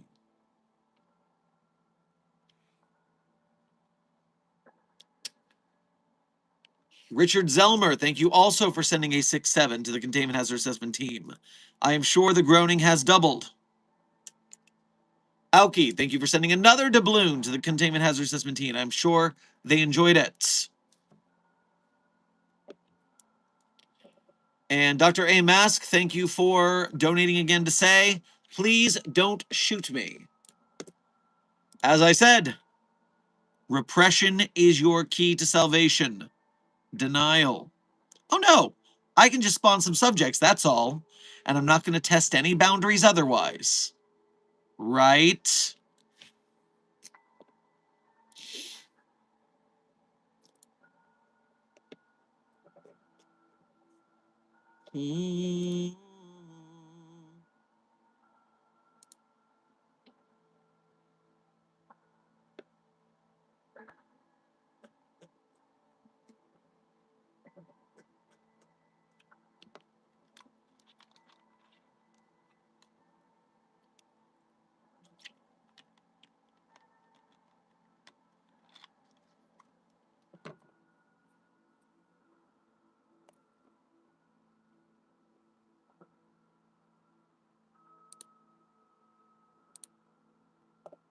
Mm, mm, mm.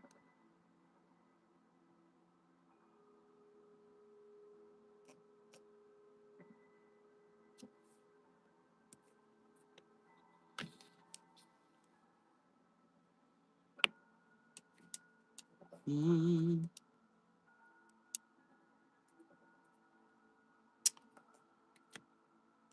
Dr. Vera Lovelace, thank you for your 12 months of being an overseer here at Site 42. We appreciate your leadership in helping us to win the battle against the white name virus, which I will have you know, I've now changed it to the battle of the white name virus just now, because I was saying it earlier, and I realized it's not the white names' fault they're white names. They're infected with a terrible cognitohazardous virus. And so if only we can get their membership to be green names, we can save the white names from the terrible white name virus. So truly, we're not at war with the white names, but the virus they are infected with. There is a cure. So, terminology. It's important to be clear with our objectives. So, Dr. Vera Lovelace, again, thank you for your service. Apparently, you've been calling me a maniac and accusing me of committing the G word. I'm merely easing the suffering of others, Dr. Sherman. If I could avoid it, I would, you know. Ooh woo. Did I use the word maniac? I don't recall completely that. I do remember purposefully using the word genocide, though. You do obliterate everybody on the planet in reality. So that is pretty genocidal. I think I don't think the maniac was I think the maniac was separate from the genocide, though. Even if I said genocidal maniac, I don't think I meant that you were a maniac for genocide. You're a maniac unrelated to the genocide. That is just your state of being.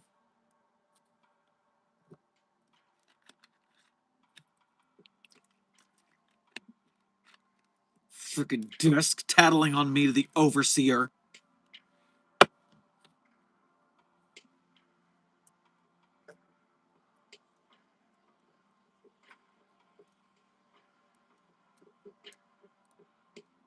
Mm-hmm, mm-hmm, mm-hmm, mm-hmm, mm-hmm, mm-hmm,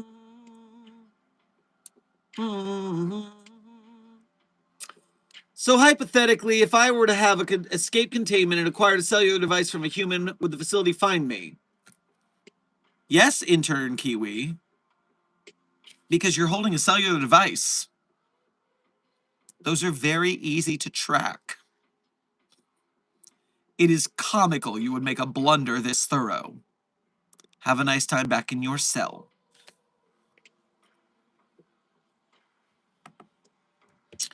I have always wondered what it would be like to be a twin to have a twin. Well, threshold moment. You and everyone who's ever visited Cragglewood Park. Oh, you don't know Cragglewood Park? Well, do I have an SCP for you? SCP-2571. Code name Cragglewood Park is a theme park that many people have seemingly deluded themselves into thinking they visit even though it doesn't exist. About 0.05% of the world's population thinks that they visited Cragglewood Park, but we can't seem to find anything about it. We interviewed some of the people who went and didn't find any answers there.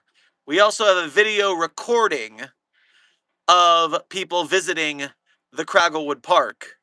That still gives me the willies. I don't like that. It's what I see in my sleep after unsuccessfully getting SCP-4521 to scream. Ugh.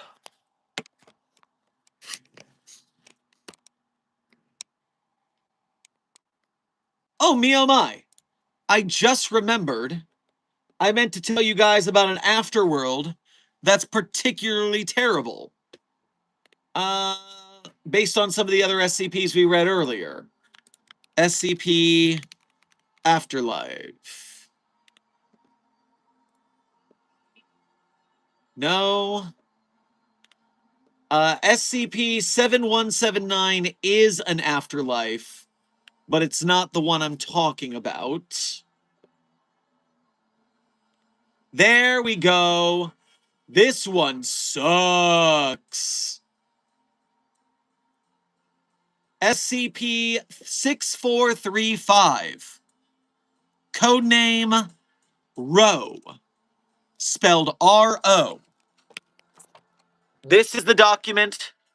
We have a spirit photograph of SCP-6435, codename Ro. Level 3 confidential. Disruption class dark. Risk class notice. Object class safe. So, why do I see that Ro is terrible? Special containment procedures. As living souls can't get in there, we don't have to contain it. It's an afterlife. We don't got to worry about it. Posthumous communication with agents accepted into SCP-6435 is to continue until coherence is lost. Description: SCP-6435 is Afterlife NR-293102, colloquially referred to as Ro. SCP-6435 consists of a colossal forest with a convoluted network of footpaths running through it. While it cannot be confirmed, testimony from deceased agents implies that SCP-6435 is an infinite space. While it cannot be confirmed, that's the same thing. Time within 6435 measures 1-to-1 with reality. So they're not doing any sort of time speeding up or slowing down shenanigans. SCP-6435 servitors will alternately provide comfort to inhabitants of SCP-6435 and physically torture them. Initially, this reward-punishment cycle was believed to operate on a karmic retribution or rotating martyrship system, but further investigation suggests that it is entirely random. As this information is judged too damaging to agents, it is not communicated to them. And as an example of typical SCP-6435 conduct, an ordained saint was boiled alive for 19 years straight, continually provided with material comforts for 2 years, and then flayed over the course of a further year. Typically, this unpredictable cycle of torture and pleasure results in the inhabitants of 6435 losing their mental coherency over the course of their first 10 years. Thus, while no mechanism exists to eject spent inhabitants, only a minority of the population is capable of conscious thought at any time. Unlike conventional afterlives, which spawn in response to some strong faith or idealistic need, 6435 bears no religious or ideological markers. At any rate, it is unclear what belief system would have spawned such a reality. 6435 currently accepts 0.01% of deceased souls, while accounting for 14% of human suffering in the post-death ecosystem. 0.01% of human souls go there. Or I should say, souls. I didn't specify human. But it does specify 14% of human suffering takes place there. That's disproportionate. Woof.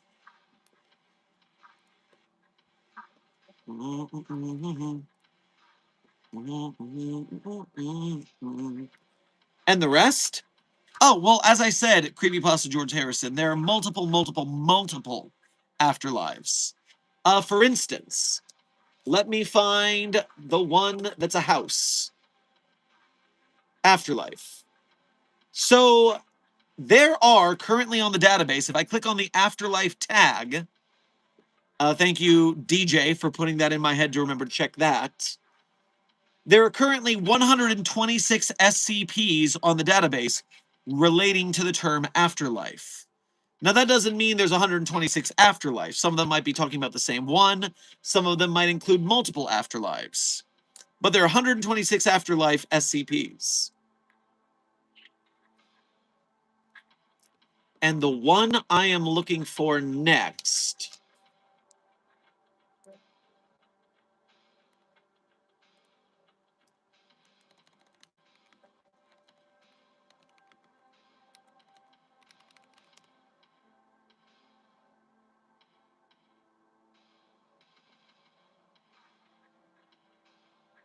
Hold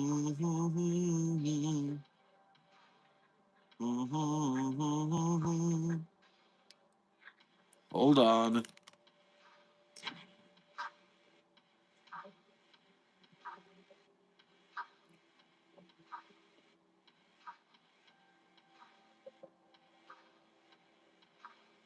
I mean, of course, if I want to talk about horrible afterlives, I could bring up the scariest damn article on the site, which is SCP 2718.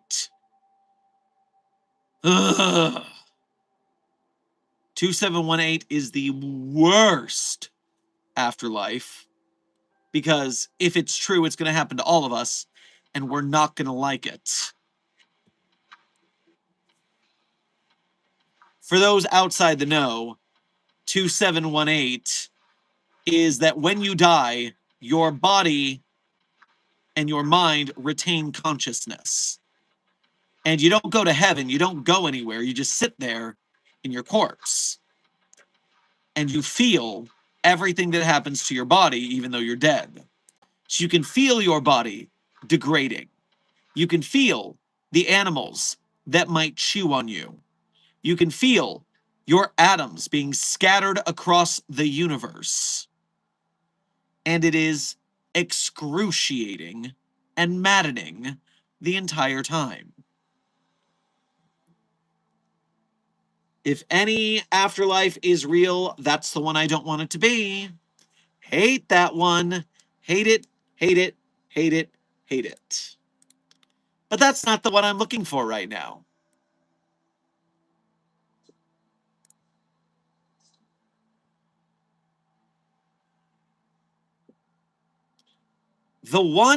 There we go, I found it. See, the problem is that this one is not even an SCP. This is...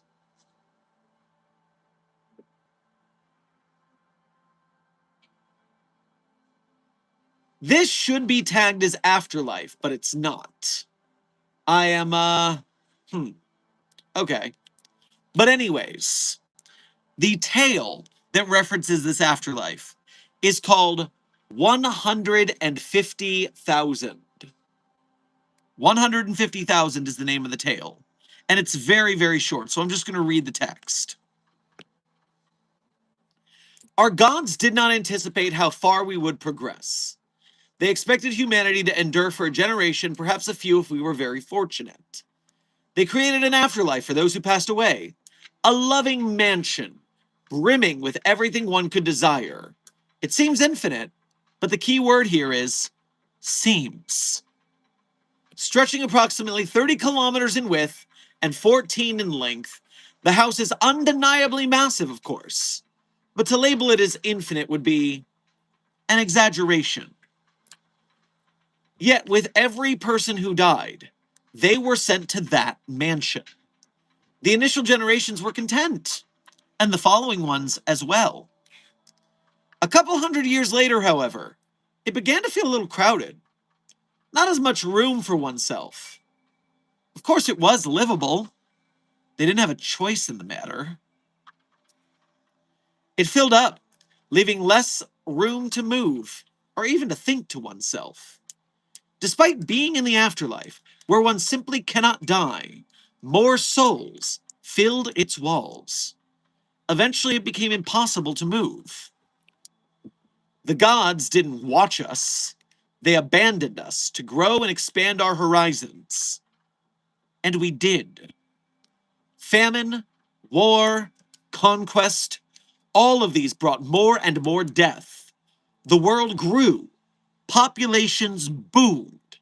The living prospered while the dead suffered. Through broken bones, liquefied flesh, and frayed nerves, more and more came. And so it has been, and so it shall be, for all the rest of time. To quote Dr. Frogman and the Containment Hazard Assessment Team, oh gods, it's just infinite compaction.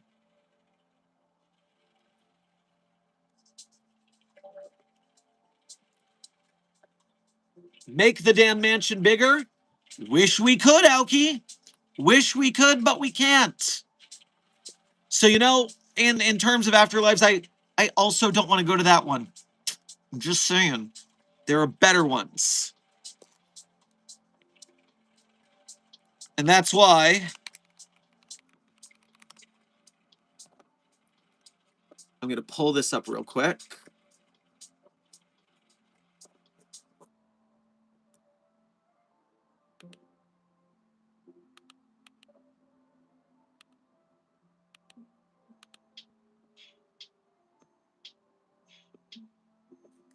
That's not the right SCP.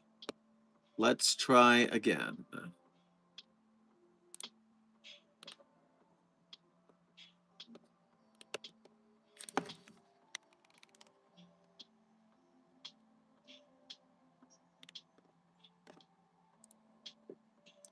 Yes, okay, good. I've got that on hand. But I'm returning for the chat for just a moment before I bring it up. I saw something.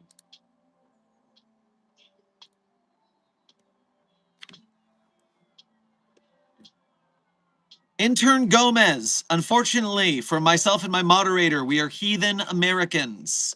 And that means that we don't speak any language but English. And so we need you to chat in English. Otherwise, my moderator can't moderate properly and I can't answer you. I apologize. If your only language is not English, I apologize that this channel cannot be more accessible to you. That is something I wish we could do.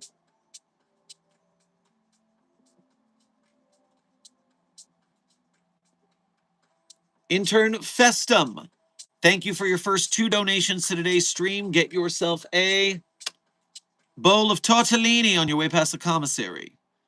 Dr. Henry from Size 73 here. Can we send you guys SCP-966 for testing? Those are sleep killers, right? You got to keep a couple sleep killers on hand. I mean, we're not running any tests on the 966 right now, but we are a transfer site. So if you find someone who wants to pick them up and do some research, let us know and we can make the transition for you.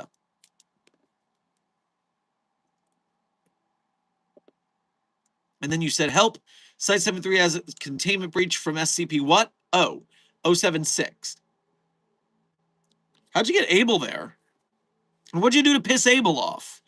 Abel has been doing fine with that mobile task force, hasn't it? Is Abel still working with Alpha 9?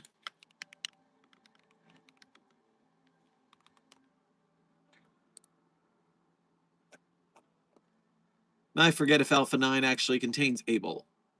No, Abel is not on Alpha 9. So wow, how'd you get Abel and then piss it off? Either way, unload all weapons until Abel is incapacitated, and then you can hopefully move the sarcophagus before you get into trouble.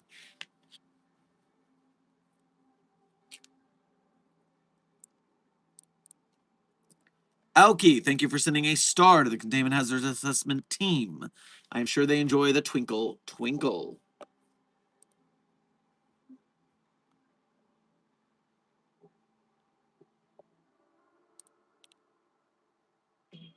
Do, do, do, do, do, do, do. And so, if I wish to avoid the terrible Row afterlife, the terrible 2718 afterlife, or the terrible mansion afterlife of 150,000, I could always dial into SCP-3086. No, 3086 is George the Chinchilla, which is my SCP that I wrote. We're not talking to George the Chinchilla. I meant SCP-3806, which has the delightful code name, I am awaited in Valhalla! And so as you can see, an instance of SCP-3806 in the blank county cemetery. The phone number inscribed upon the entrance has been blacked out for security reasons. So, if you go to the mausoleum of SCP-3806, you will find It is approximately the same dimensions as a telephone booth. And there is a 13-digit phone number inscribed above the entrance. These mausoleums are always found in cemeteries or graveyards where their appearance is unremarkable. We know of at least 3-digit redacted of these phone booth mausoleums worldwide. Within each instance is a rotary payphone, circa 1950. No phone line or power source to be spoken of. If an individual places a fiat coin of any denomination in the coin slot and dials the number written above the doorway, they will be connected to a 3806-A instance. No detectable signals are transmitted or received during these calls. Auditory analysis of the -A indicates it is most likely female, between the ages of 65 and 85, and suffers from Reinke's edema, presumably caused by long-term tobacco use. It will always speak to the caller in their native language and dialect. Simultaneous testing is resulting in callers being put on hold, suggesting there is a single entity confined to normal space-time. The hold music is most frequently Led Zeppelin's Stairway to Heaven. Ah-ha-ha. Ah-ha-ha. -A claims to be a representative of an organization called the Halls of Grandos, capable of arranging specific afterlives on behalf of their clients. These claims are currently unverified, although testing involving terminally ill Foundation personnel has revealed that arrangements to die at specific times can be fulfilled. First recorded interview with -A, Agent Mark Rowland called the entity. Hello, and thank you for calling Halls of Grandos. How may I help you today? I'm sorry, did you say Halls of Mandos? Like from Tolkien's Legendarium? You a lawyer? No. Good, because if I want to talk to a lawyer, I know where to find one. Believe me. Sound of a cigarette. Tolkien stuff is protected by copyright till 2044. So until then, we're the Halls of Grandos. I see. I assume based on your name and the location of this phone box that your organization has something to do with the afterlife. Well, you know what they say about assuming. Makes an ass out of you and me. You're not wrong, though. You're not wrong, though, son. Worst part about being mortal is the dying, obviously. Good news is you got immortal souls. Bad news is that it's anyone's guess what happens to it. You can worship a god and hope they're A, real, and B, will hold up their end of the bargain. But you might end up trapped in your own rotting corpse or wandering the astral plane until you're snatched up by the Scarlet King or, the Psychic one, Yabba Dabba Doo or something. You know what I'm talking about, right? I do, ma'am. Are you saying you offer some kind of protection against these fates? You're 2 for 2, kiddo. We make contracts with numerous cosmic entities who are both willing and able to shepherd mortal souls to their choice of the afterlife. We tell you what afterlives we know about and how to get into them. Our certified psychopomps will escort you to any afterlife you qualify for, and if you want, they can even make sure you're reunited with dead loved ones. What do you charge for this service? Not a single obol. I don't know if you're aware of this. There's a lot more mortals than there were just a few centuries ago, which means a lot more souls here on the astral plane. Combine your increased population with secularization, and you got a recipe for biblical numbers of displaced souls. Sure, it's sad, but it was also bringing property values down, you know? Anyway, a bunch of the old gods decided to have a gala, raise some funds, and here we are. You don't have to wander limbo for eternity, and the old gods get a tax write-off. Makes sense to me. This service you offer, it occurs upon natural death? That's an option. Or they can pick you up at a time of your choosing. The Reaper's busy, but he can squeeze you in right now. I'll pass. So, what sort of afterlives are you offering?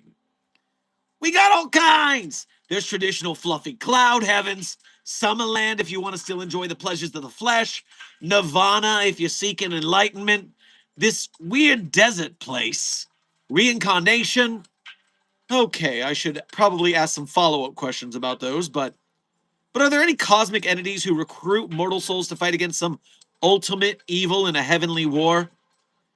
Yep, that'd be Valhalla. Prove yourself a brave and virtuous warrior, and the All-Father will welcome you into his ranks, and you can fight the Scarlet King or Yabba Dabba Doo or whoever at the end of days. Is that what you want? I think so. Okay, Mr. Roland, I've write that down. As you should know that you don't qualify yet, but a victory over a superior foe that averts tragic death and destruction would be enough. Do you have a second pick in case? No, I'll do it. I'm in the right line of work for it. That's the spirit. Don't let your dreams be dreams. A Valkyrie will come to escort you to Valhalla upon your glorious death in combat. Thank you. Happy to be a help, Sonny. You have yourself a nice day now. Bye-bye. The call ends and is followed by a dial tone of Latin prayers until Agent Roland hangs up. Addendum. Agent Roland received an official reprimand for using this test for his personal benefit without authorization.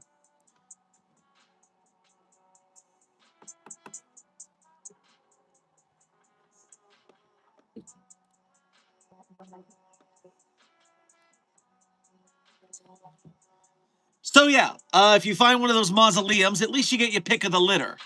I also wonder if that choose your time of death has a Death Note-like ability that if you choose your time of death to be long enough in the future of certain cause, that it can make that happen so that you know when you're going to die, and then you're essentially invulnerable until you get there, or if you could be reckless and get yourself killed early.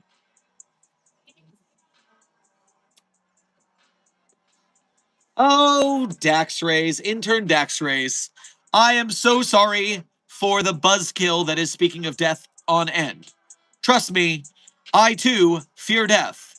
I don't like the idea, but all humanity finds our way to cope with it. And if it's any better to you, what I feel about when I think about the fact that I am not immortal, because I also imagine immortality is a curse that will cause you to go insane and lose all your loved ones and not have a good time after all.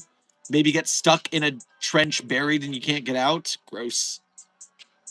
But suffice it to say, I do believe in the pay it forward method, where the work I'm doing here to spread the SCP community, to spread art to the people, to inspire you guys not just to watch art, but to make art and to have better days and entertain.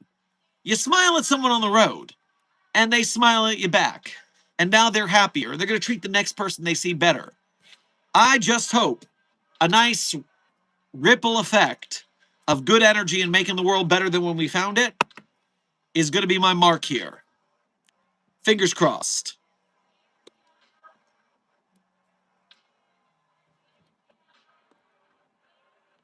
Dr. Frogman, thank you for sending 2 gold doubloons on your way past the commissary. To the containment hazard assessment team. I am sure those in the chat who are prepared for their own demise will wear them as pennies over their eyes for the boatmen. Note to self, that was a story-based joke. None of you are ready to unalive yourselves. This is a public service announcement. You have to keep living and do good things. Another hypothetical, do you think Abel would like to have tea with me? Intern Kiwi? No. Abel does not want to have tea with you. Abel wants to do hecking murder.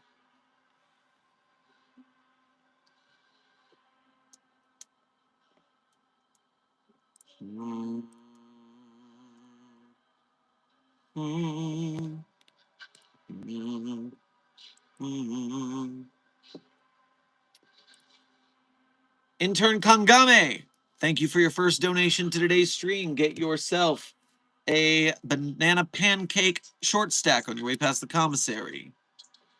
Dr. Hessen, oh, you. Oh, no, not you. Hi, Dr. Sherman, brought the cuties. No. Thomas the Dank Engine theme, SCP-7. Dr. Hessen, you get that abomination as far away from my sight as possible. Both my visual sight and my building my sight.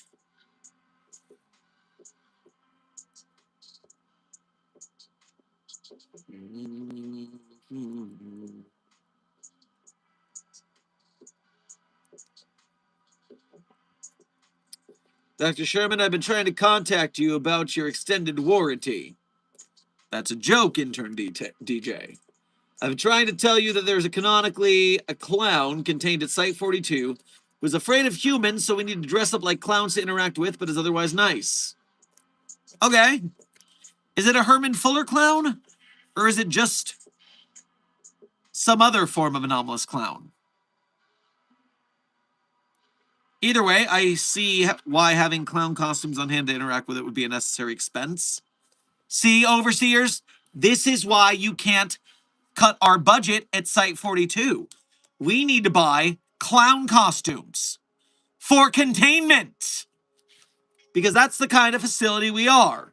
Professionals.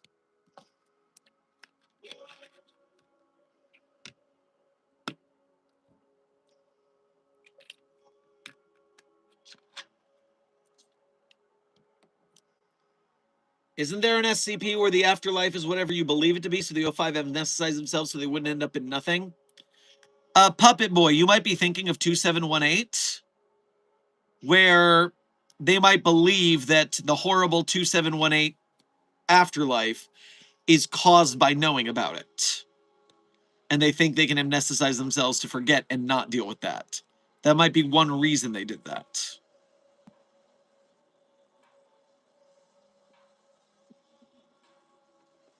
100 stars. Thank you for sending a gold coin to the Containment Hazard Assessment team.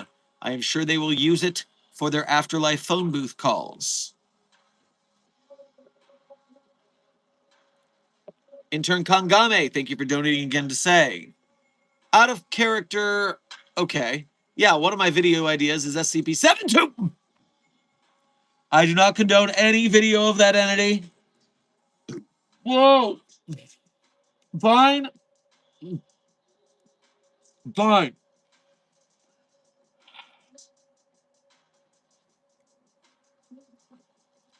Killing the SCPs in Mobile Task Force, and Alta Thomas the Dank Engine theme, Biggie Smalls has possessed SCP-72.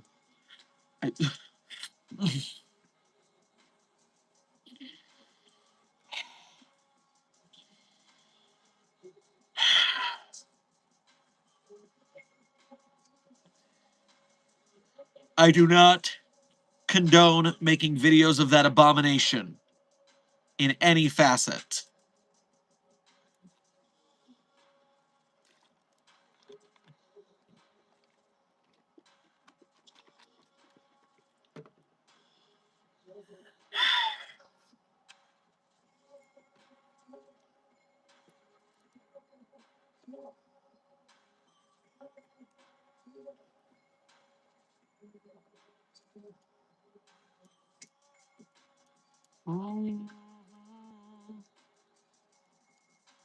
So, how's Site 42 doing? Well, O5 counselors, the site overall is running better than it has been over the course of the week. The site director himself is over the food poisoning he attained at the beginning of the week, so that's good news. We are now 2 days without containment breach, coincidentally, which is very nice. You don't see that often at the Foundation. Right now, things are doing okay. You are correct, Froy. It would be nice if you guys stopped cutting the budget. We could use the funds to buy more more important containment procedures, like clown costumes, apparently.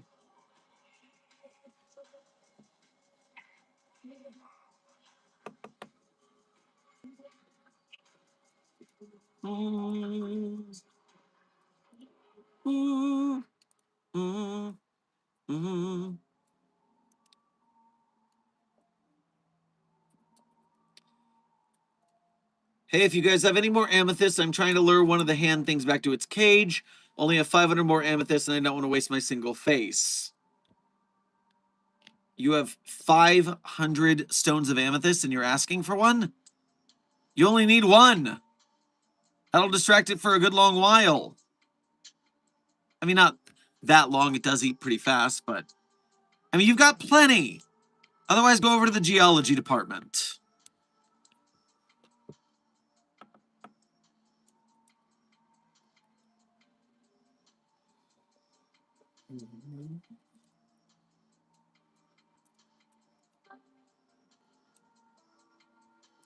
What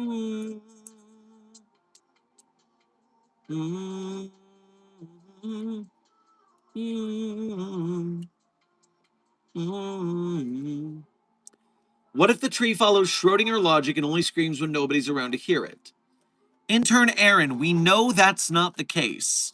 We have recorded it while no one is around, and it does not scream then. We also know that while it does not scream, it does emit an ear-splitting silence. So it is emitting something, and a deafening silence. It is a problem. We need to get it from doing that to screaming. Then we'll be good to go. Read the SCP-4521 documentation for more information.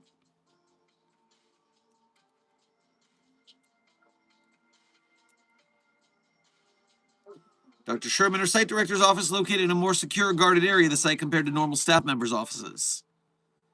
Well, I'm going to say that depends on the site and its purpose. Sometimes the site director is held secure in a certain wing. Sometimes the site director is among the rank and file, so to speak, morale purposes. However, I'm not giving you any details because I'm not letting anybody near my office right now while it's under renovations, thanks to the whole in my walls scenario that keeps popping up. We're putting in more traps.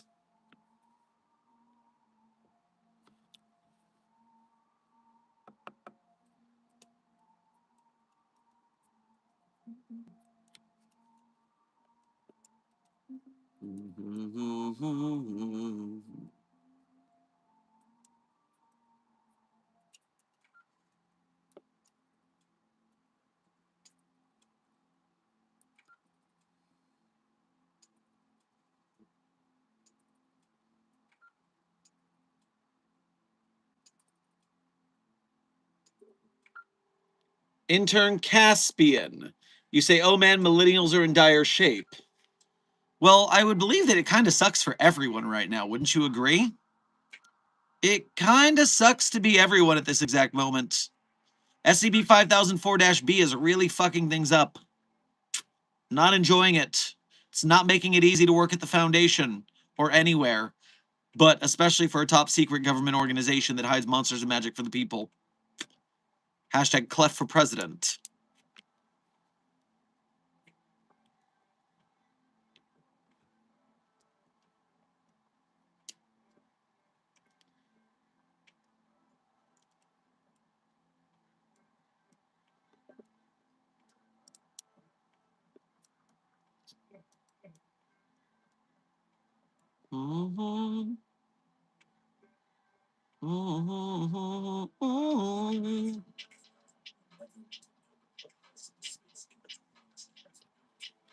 Intern Jax, we are currently at 2 hours and 10 minutes of stream, and I am feeling quite energetic. And so I do believe we will read that third JAMCON article and probably go to about the 3-hour mark. I think that's a fun thing to do today.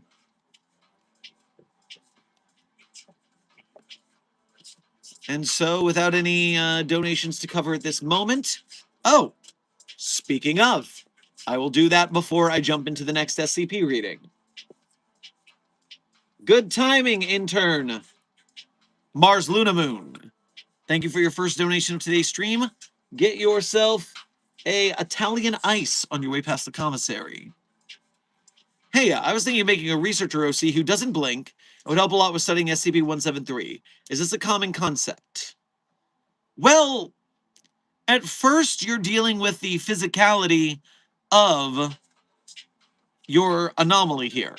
Because SCP-173, yes, we know you don't look at it, or you have to look at it because if you don't, it'll kill you. But consider that not blinking makes your eyes really, really messed up. Physically speaking, when your eyes dry out from not blinking because of a lack of lubrication from your eyelids, how long keep eyes open until damaged?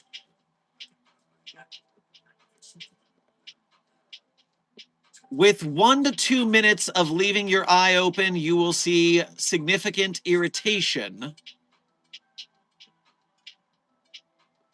If forced open for 8 to 12 hours without blinking, you risk extremely dry eye, corneal swelling, severe pain, infection, or potentially irreparable damage.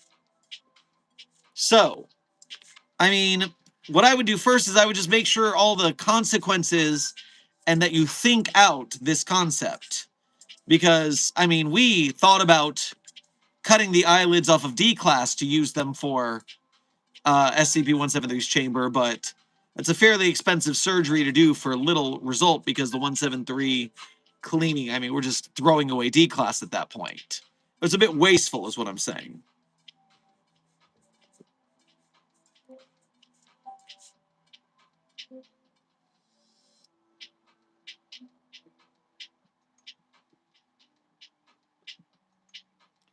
How does 131 survive 682, or would it?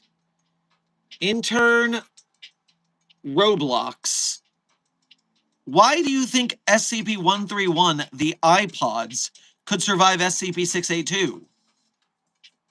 I mean, they could survive if they ran away and were nowhere near it.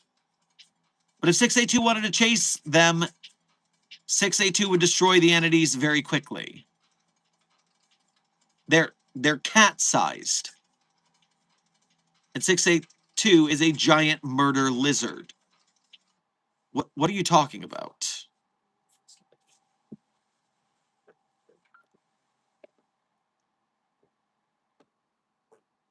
All right. Chat, we're going to take a look at the next of the SCP documents from the JAMCON. This is my JAMCON's next. The 6th place winner was SCP-9235. Code name for SCP-9235 is Coin Locker Baby.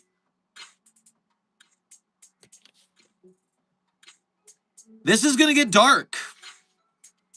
This is going to get dark, especially with content warnings for abortions, implied underage sex, and gore.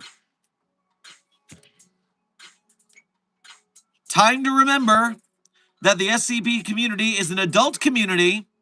You have to be 18 or older to join the website because shit's gonna get fucked up.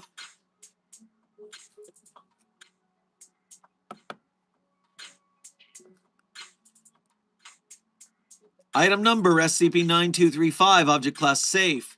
Special container procedures. Due to the rural nature of Kisaragi Station, the local circumstances regarding 9235, no containment is required. See Addendum 1, see the addendum for logistics for further details. Description. 9235 is coin locker number 4, kept in situ at Kisaragi Station. 9235 possesses a selective spatial anomaly, which allows it to be significantly larger than it is physically possible, but only when it is used to store newborns. Non-newborn materials such as swaddling cloth, good luck charms, or letters cannot be placed within the deepest part of 9235, and thus can be extracted without physically interacting with attached newborns. The exact mechanics of 9235 spatial anomaly are unknown.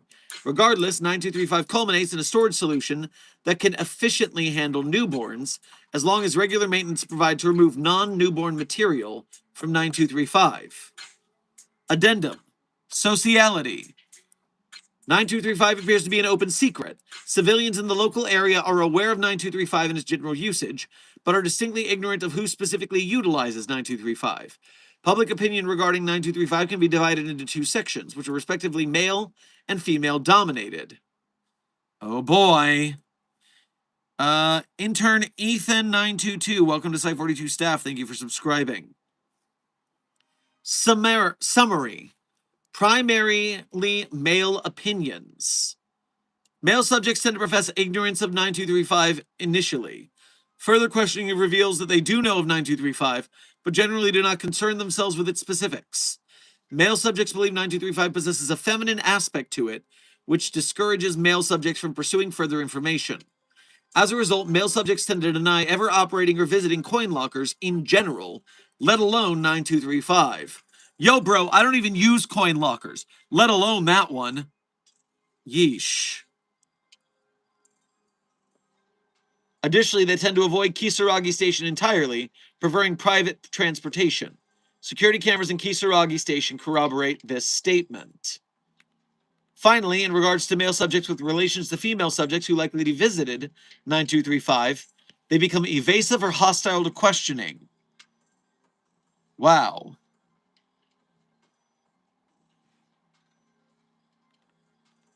Summary: primarily female opinions. Female subjects are aware of 9235 but consider it extremely impolite to talk about, reacting negatively to questioning. The Foundation was forced to use a female interviewer to proceed further. Once in good company, female subjects spend a majority of their time accusing other females of utilizing 9235.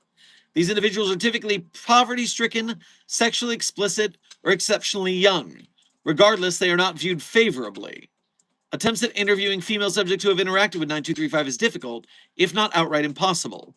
Local clinics and maternity wards lack any documentation regarding pregnancies in relation to 9235, while family and other relationships, such as friends and lovers, report little contact.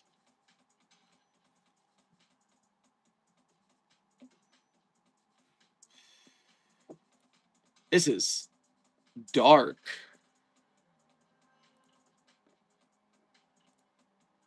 Addendum: logistics. Due to common knowledge among the civilian population, a lack of resources required to address 9235 and its discrete anomalous properties, the Foundation will allow 9235 to operate without objection. According to internal estimates, 9235 is approximately 3 cubic meters, which can support up to 1,200 newborns. 1,200 newborns, geez. Current 9235 capacity is at 124 newborns. There are 124 babies in that safe. Thus, at the current storage rate, 9235 can continue to operate for another 30 years. At this point, 9235 should make enough money to pay the personnel and resources necessary to empty 9235 without issue. Jeez Louise.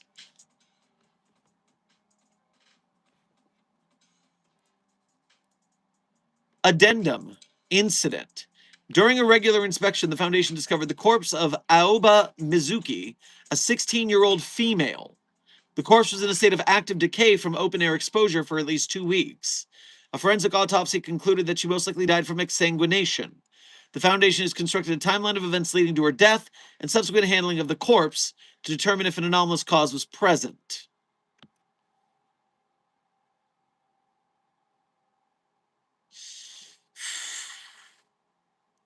Cool. A bled-out 16-year-old girl was shoved in the spatial anomaly locker.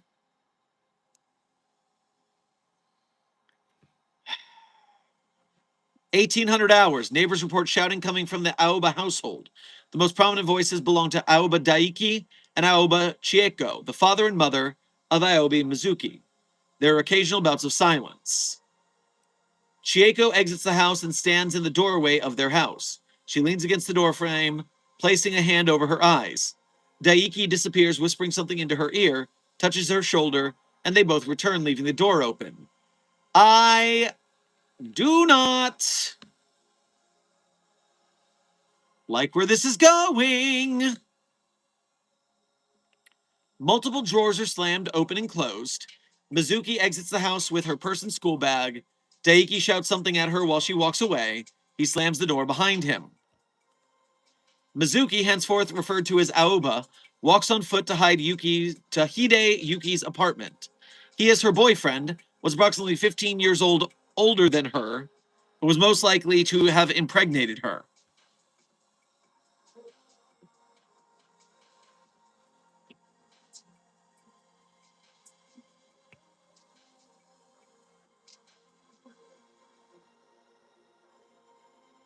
"16-year-old pregnant girl and her 31-year-old boyfriend. Oh boy." 2,200 hours. She knocks on the door, then texts him from her cell phone. She repeats this twice before Hide opens the door. They converse in the doorway with Hide in apparent annoyance. 5 minutes later, he questions her one-sidedly and eventually lets her in. 20 minutes later, it's unclear what they were discussing while inside. Hide opens the door panicked and leaves without shutting the door. Aoba dashes out, realizes Hide is leaving her, and angrily berates him. Aoba stumbles, grabs her shoes, and throws one after the other as he drives off. She stands in the middle of the road, panting. 2 days later.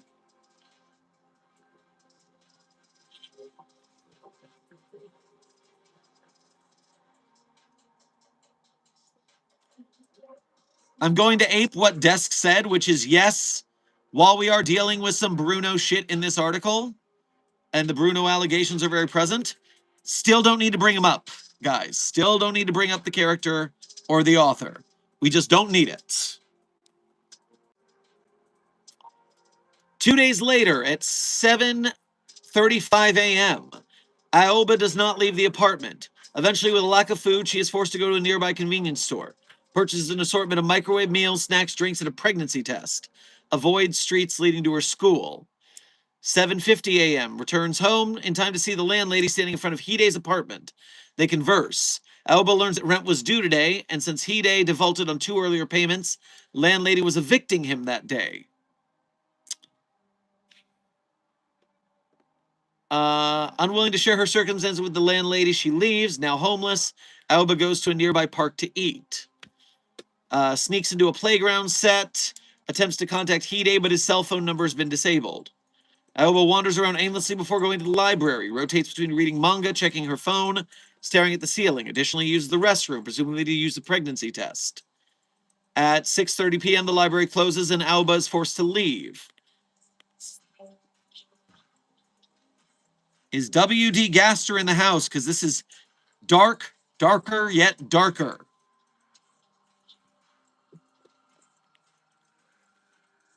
At 8:15 p.m., Aoba stops by an intersection, stares at the traffic. She is still carrying a bag of food she cannot cook. She checks her cell phone one last time. At 8:30 p.m., she begins walking toward Kisaragi Station. While traveling there, she stops by another convenience store, buying a bottle of water, chopsticks, cooking oil, painkillers, and a towel. 1:15 a.m. Makes it to Kisaragi Station. 1:45 a.m. Sits at a bench to recoup after walking for so long. Looks for SCP-9235 and manages to locate it by opening each locker. She stares into it, glances around, then prepares herself. The next 3 hours are redacted by order of Dr. Takahashi Haruma.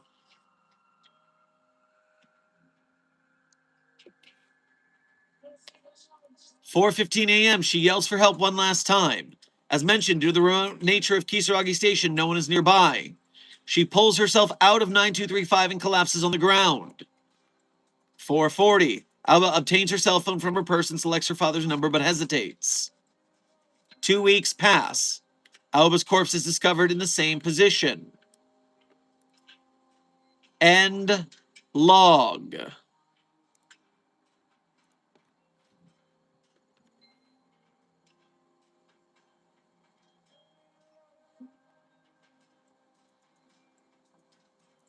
Hi, co-author of this article in the chat. Hope you enjoy. Me and Fish have another article in the works for SportsCon. Faust, good to see you. Hope you're doing well. What the fuck, man? Ha! Yeesh. Oh. But I mean, I get it. I get it. Art is dark sometimes, man. Art is dark, and this is sometimes. There are messages in here, man. There is dark shit, but sometimes there's dark shit that we can learn about. Woo! Well, before I look at the discussion page, because wow, I got to gather my thoughts for what to say about that. Besides the clear message at hand. What the hell song inspired that? What the hell song inspired that? I definitely don't know the song that inspired this. That's my guess. I do not know the song that did this. All right, so Fish says in the author post, Fish posted, for This Is My JAMCON, I was given the very respectable Coin Locker Baby by Maratu. Yep, I had never heard of a song called Coin Locker Baby. So, nope, I did not know the song. But, wowza.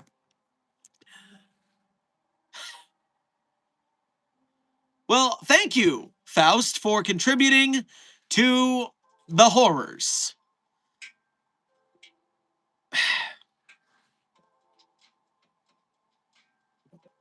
I promise our sports con is a lot less fucked up. I sure hope so. See, my only exposure to Coin Locker Baby, besides just knowing that the only reason I know the phenomena exist is because of the Yakuza games. Yakuza Like a Dragon, or Yakuza 7, has a mix-up with two Coin Locker babies who are traded parents, and it's a whole thing.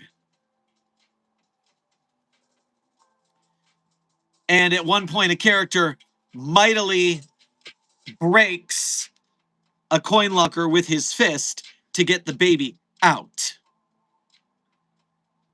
Yeesh.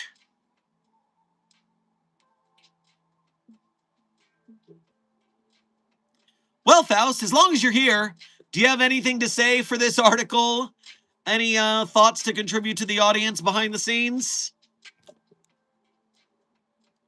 I'm trying to see if you have an author post in here somehow.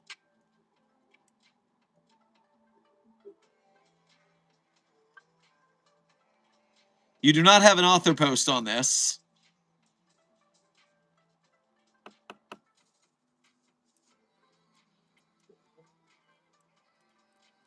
Ah, hello, Dr. Sumerian. Good to have you in the chat as well. We were just reading SCP-9235, the 6th place entry from JAMCON. Or, this is my JAMCON, since JAMCON was actually a previous contest. Well, it was pretty interesting because it was actually way more fucked up originally, but it really felt unnecessary, so a lot ended up cut. I'll tell you, tasteful cuts, I can see it. Because, you know, me, I don't have a lot of hang-ups. And even then, I'm just like, wow, this is dark. But of course, it can always get worse. You learn from the SCP Foundation. It can always get worse. Intern Jordan B., welcome to Site 42 staff. Thank you for subscribing. And hey, chat, now you know, thanks to Faust here, it could have been worse. So many SCP articles. They could have been worse. Oh, we could have made them worse. Are you happy that it's not as bad as it could have been? That's what you should be happy about. It's not as bad as it could have been. Woo! Now, I did see when Faust mentioned an upcoming SportsCon article that some people were confused. And so allow me to introduce you to SportsCon, the upcoming not a convention, a contest. Because there's something special here about SportsCon that I need to tell you about. You're going to be so excited.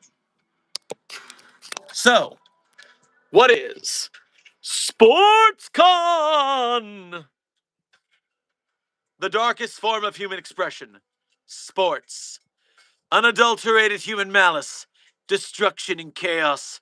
All displayed on a ruinous field of artificial grass, with gangs of savage killers thrashing each other like lions. Truly, the world would be better off if sports and all her wicked disciples were put to death in the name of justice and truth.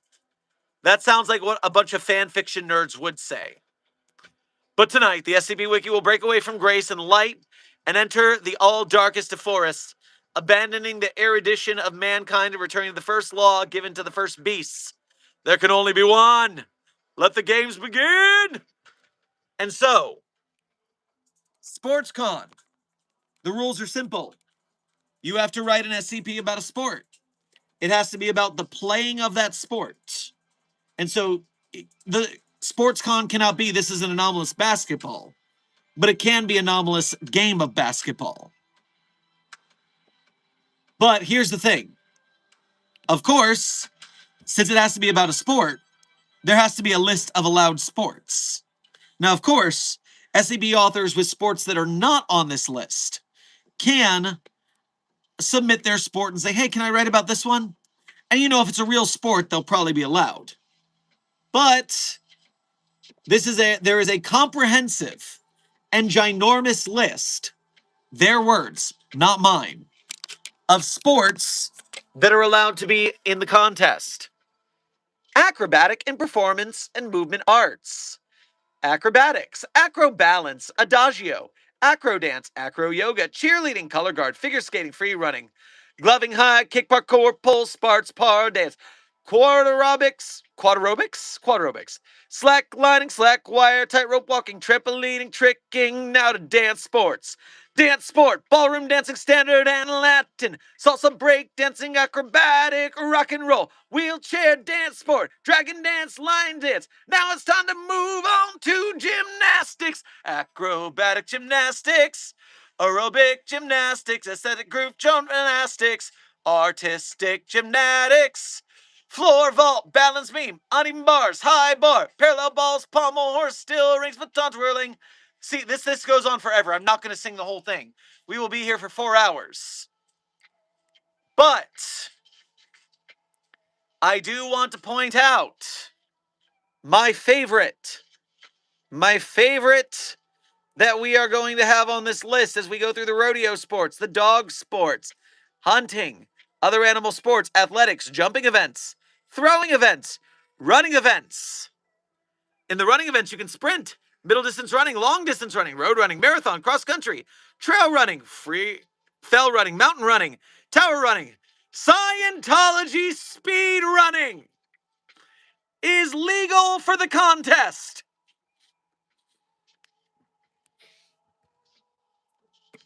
And I'm so proud. Bravo, brava, to whomstever made this a fact, made this real.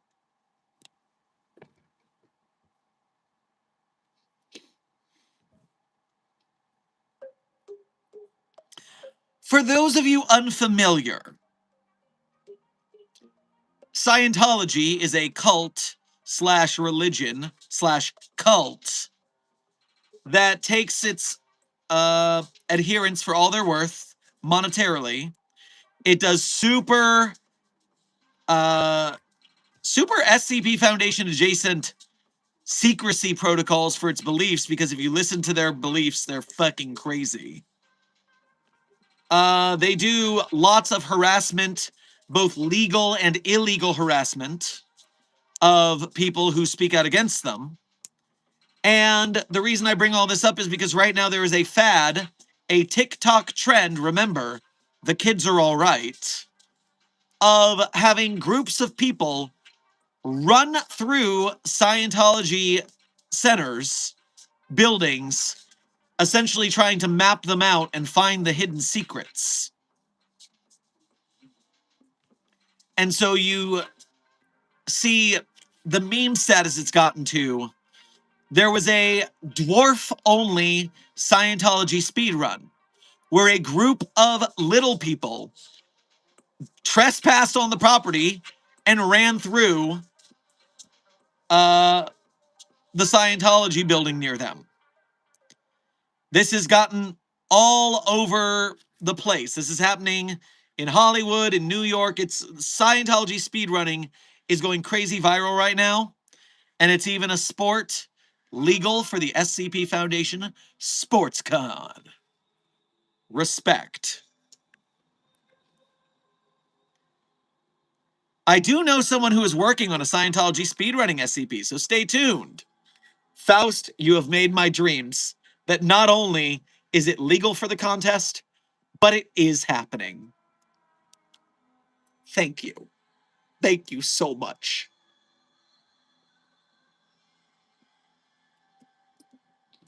Is chess allowed as a sport? I don't believe so. I don't believe chess is being treated as a sport. Now, chess boxing is being treated as a sport. And I don't know what chess boxing is. Intern Avant. Welcome to Site 42 staff. Thank you for subscribing. Oh, Desk. You're damn right that professional wrestling is on the sports con list. While it might be somewhat storytelling based, professional wrestling is a respectable sport with fantastic feats of athleticism that deserves respect.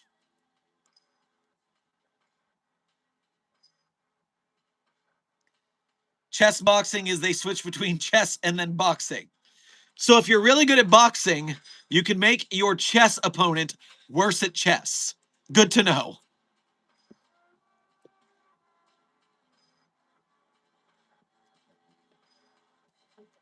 Yes, I highly recommend looking through the sports list. It is massive. Oh, chess did not make it, but in the name of mind sports, Mahjong did. Now I wonder why Mahjong qualifies but not chess. Because, I thought, okay, it's a board game. It's a mind game, but it's a board game. But Mahjong, I wonder by Mahjong, but not sports. Interesting.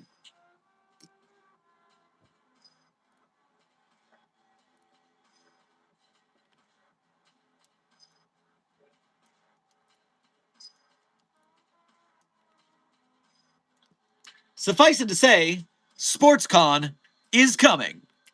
And we are almost done because we have 22 minutes remaining in this stream as a time check. So get your last minute questions in because we are running out of time. Cricket is specifically excluded, which actually troubled me a little since it's incredibly popular in third world countries and less so elsewhere.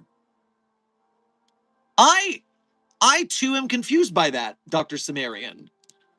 Why exclude cricket? What?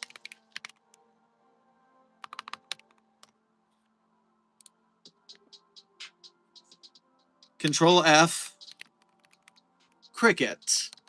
No matches. Is there a discussion why no cricket? If you want to know why cricket isn't on the list, in SportsCon, cricket, 1,742 results. Napic, I don't know what that means. Are you saying too many people wanted to do cricket, so they didn't invite, if they didn't do cricket? Is it because too many people wanted to do cricket, and so they excluded cricket? I'm confused by this.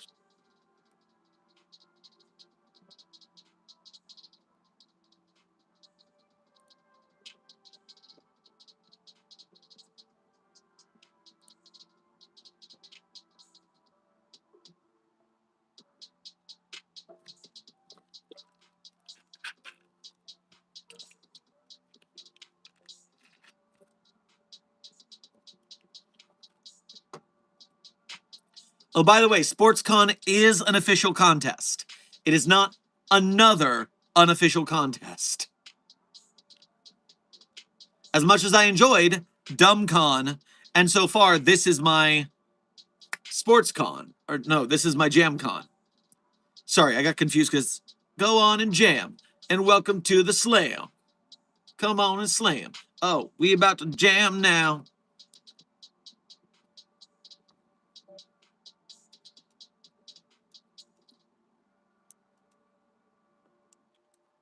All right, so I don't actually understand what Napic had to say about cricket being banned because it had too many results in the conversation.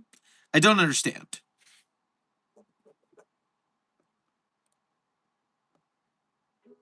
But suffice it to say, I'm not itching to write a cricket SCP support for SportsCon, so I'm not terribly worried about it. If someone were specifically wanting to write that, I assume I would advocate for them to write it. Huh. Confused.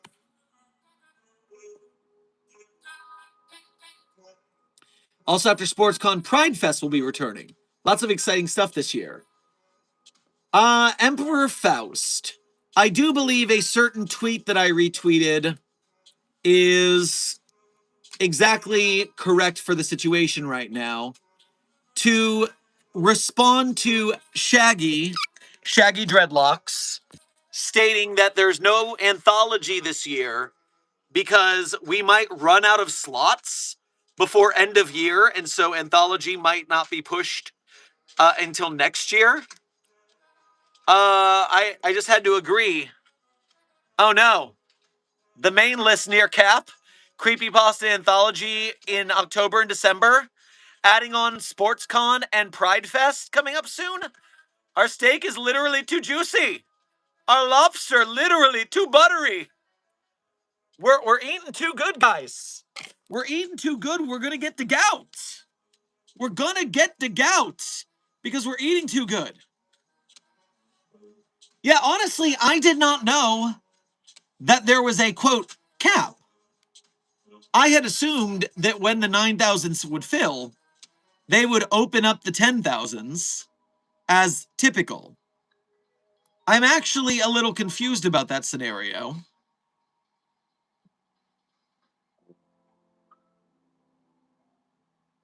I didn't realize there was a cap. I thought you could just write a new list of numbers. We also have the 9999 contest at some point. You got a point, Sumerian. Yeah, 9999 is being held for some sort of contest, although we don't know what that is yet.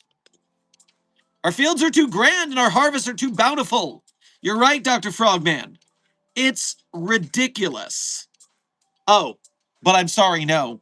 SCP Wiki is actually dead and failing because it's woke.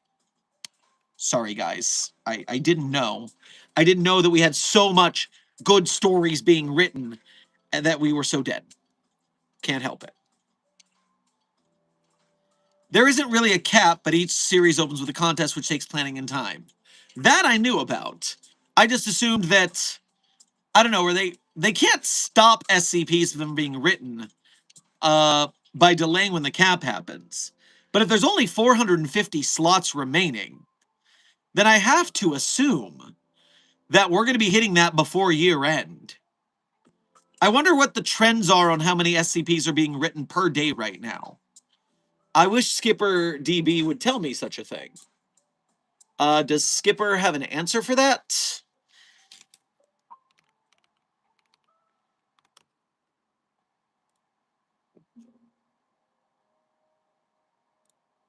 Yeah, every time I've tried to open Skipper, it hasn't worked recently. Power scaling kind of ruined SCP. Intern Enzo, I disagree because A, the SCP authors don't power scale. Almost universally, none of the SCP authors are involved in that discussion.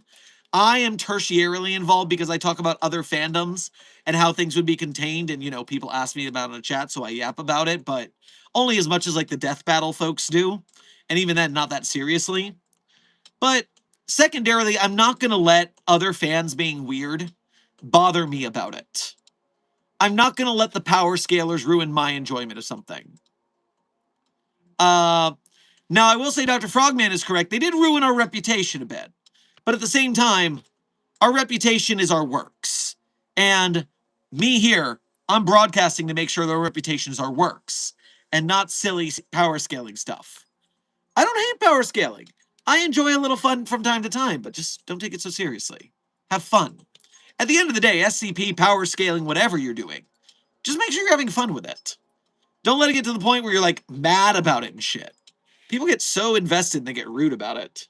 Chill out, bro. Chill out. Intern Kangame, thank you for donating again to say. Yeah, video is a bit risky. Dr. Sherman, don't move, don't speak. It's on your desk. Don't look at it. Walk slowly back to the door. Well, I must have ignored it completely and it's gone. That's lucky for me. Desk, thank you for donating to the chat to warn them that the content warning is over. Nice of ya.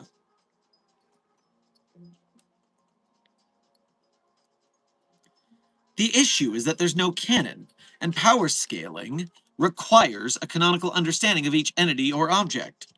That is true, Sumerian. It does make power scaling harder when There is no canon. And different iterations of anomalies have different power sets within different stories. Now, being honest, that is also like how different comic book writers write different comic book characters' feeds. So they kind of have that same problem too, but they're still not as loose as we are. So, I mean, we are willing to completely disregard canon for our own works, which is fine by me. We're having a good time out here. 369 Destroyer, thank you for your first donation to today's stream as well as being a member. Grab yourself a burrito on your way past the commissary. I have a long list of SCP ideas, but now all I can think about is why none of them are dunking on Scientology, lol. As someone who grew up close to Clearwater, Florida, which is one of the capitals of Scientology worldwide, it is always legitimate and moral to dunk on Scientology. Yeesh.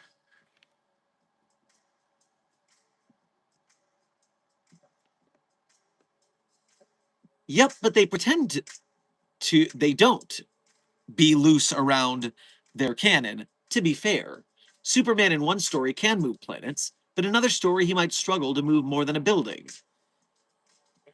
You know, Dr. Sumerian, does it hurt that you're always right, and therefore you are the one to tell the people they are wrong? It's just got to be a rough responsibility. I'm glad you're here for us with that.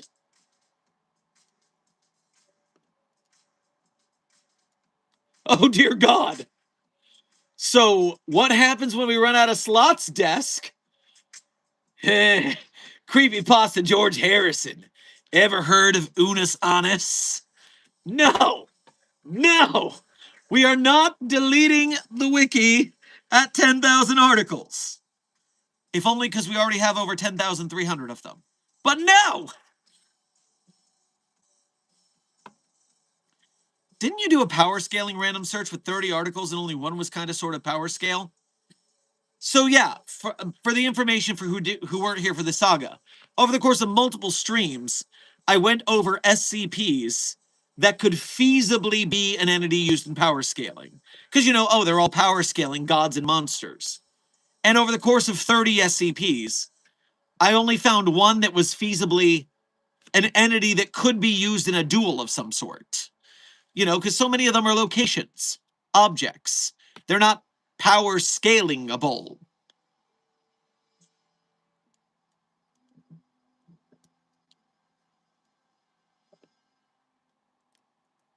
Intern Sandwich, thank you for your first donation to today's stream. Grab yourself a slice of pizza on your way past the commissary. A plug from the desk. Emperor Faust clef works are some of my favorites. Oh, well, that's very nice.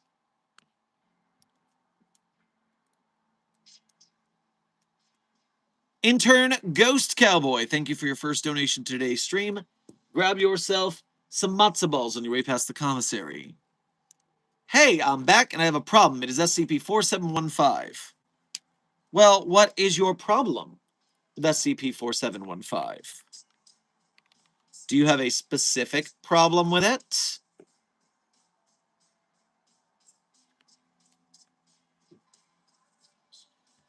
I suspect you'll get to my contest tale tomorrow if you're still doing readings.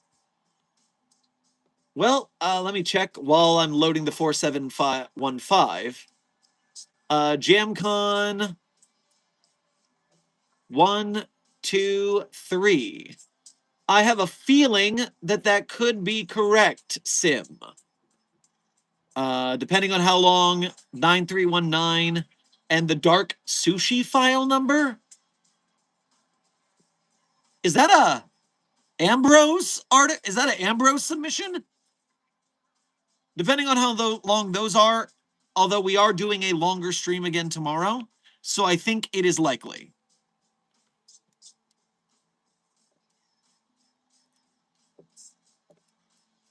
Okay, so Ghost Cowboy was having a problem with codename A Demon Born of War, which is a large mammalian carnivore, chimeric morphology, Yes, so this is a big monster that could be considered for power scaling to a point.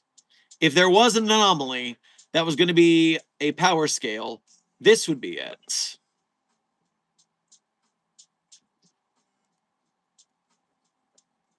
Because it is a big, beefy monster. So I suggest running, if that's your problem. The Church of Shermantology. Oh, dear Lord. Well, I guess by SCP Foundation standards, I am a science fiction author, which means I am as qualified to start a religion as L. Ron Hubbard was when he started Scientology. So, sure, the Church of Shermantology. Why not? Welcome, my congregation. Can't be worse than Scientology. Praise German, spelled with an X. Oh no, Dr. Frogman. Cult leader? What? I mean, you know what? A lot of people say that all sorts of things are cults. And you know what? I have my dance students in my cover job that are adorable, devoted to me, and helped me to survive when I had to maybe move away from California. But they all bandied together to help me out because they love me that much. And I got you guys, the Site 42 staff, 1 million subscribers. Some could say I'm a cult leader. And I will only use this power. I have to decide if it's good or evil, honestly. I mean, I would say good, but that would conflict with my evil and sexy plans, which we know I have. Despite being asexual, you can still be hot as hell. We all know this. So yeah, I guess the power is for evil. Okay. And I mean, hey, we all knew that the SCP Foundation is not always the good guys. We all knew that cold, not cruel, all that. We die in the dark so they can live in the light. Well, we're in the dark. That's where we are. And so, for darkness.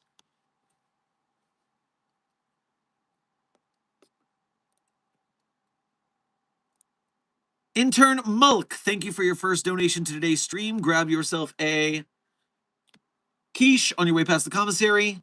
And both you and Intern Sandwich, thank you for your generosity in donating, even though you guys didn't send messages. We appreciate you helping out. This may have been answered, but is there an official SCP Site 42 Minecraft server? Well, I do not doubt that someone out there has made a Minecraft server called Site 42. Oh no. Oh no. So, the answer is A, no. There is not an official Site 42 Minecraft server because I don't play Minecraft. So it's not like I made one. But I do know at one point early in my YouTube career, someone was making a Site 42 Minecraft server and they asked me to contribute some voice lines to be phone calls from the site director. So there might be a Site 42 Minecraft server with my voice lines in it, which is about as close as you're going to get. What a great time to get hiccups.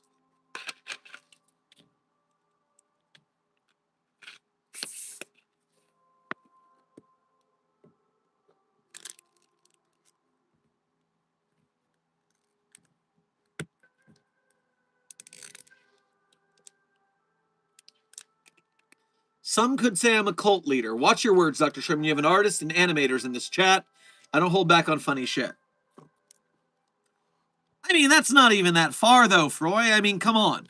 A site director of the SCP Foundation is basically doing the Lord Farquaad. Some of you may die, but that's a risk I'm willing to take. I mean, that's basically my job here at the Foundation. Yellow Gatorade? My god, you're an anomaly. Ha! Not sponsored. The only anomaly here is yellow Gatorade, the #1 magic potion for curing all sicknesses. I don't know how it works, but it always works.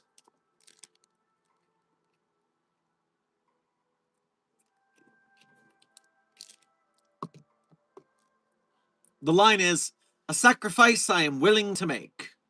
That's what happens when I don't check first. Oop.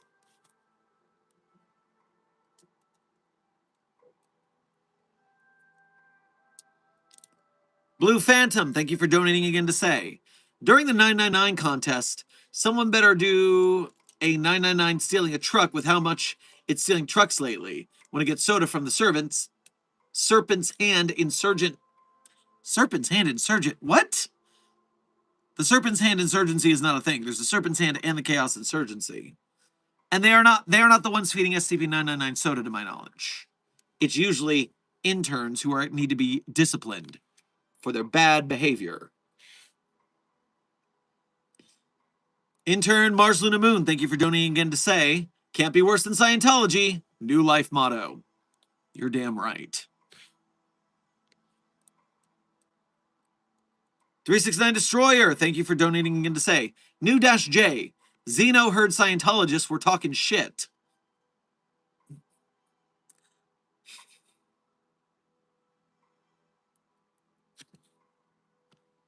See, now I'm trying to liken that to SCP-2662, codename Cthulhu Fuck Off, where, in case you're unfamiliar, the SCP Foundation contains a teenage Cthulhu-like entity that has a mimetic effect that spontaneously causes people around it to start worshiping it, becoming a cult, and doing all sorts of gross blood rituals and orgies and things around it.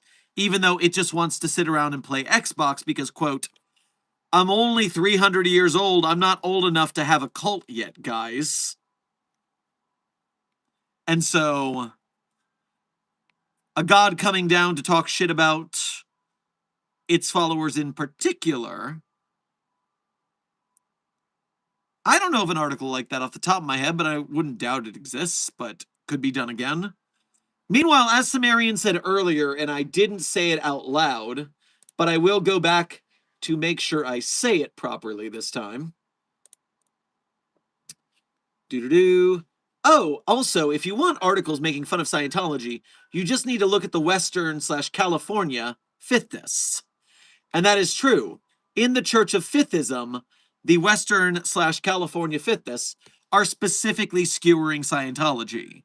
So you can have a lot of fun with that, 1 degree separated right there.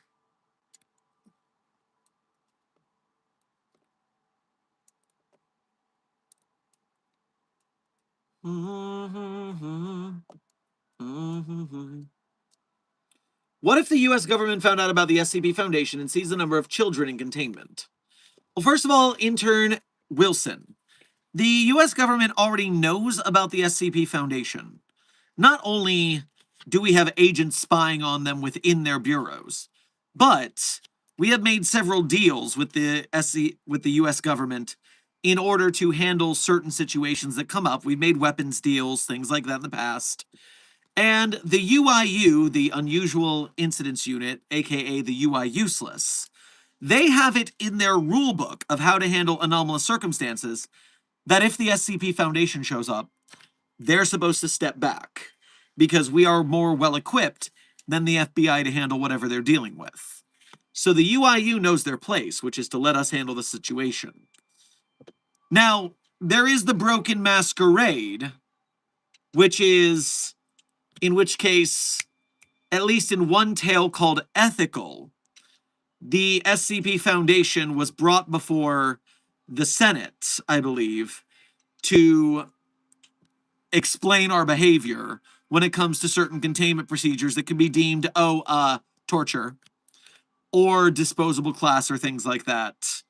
And of course, that was a very simple kind of trite article about a tale in which the main character researcher from the Foundation gets to rub it in their face that, oh yeah, everything we did was for the greater good, and if you had to do it, you would have too. And then the government looks deeper and maybe tries to take over, and within a week, they hand it back to us. So, it was a simple one. Well, it's not exactly peak fiction. It is a simple Senate hearing and a news report at the end. And so for me, that strikes me as a very easy one to make into a live-action SCP film scenario that does not have a lot of special effects or have and it can be filmed kind of like a West Wingy, Aaron Sorkin kind of deal, rather than your standard filmographic language of the tack gear guys and all that.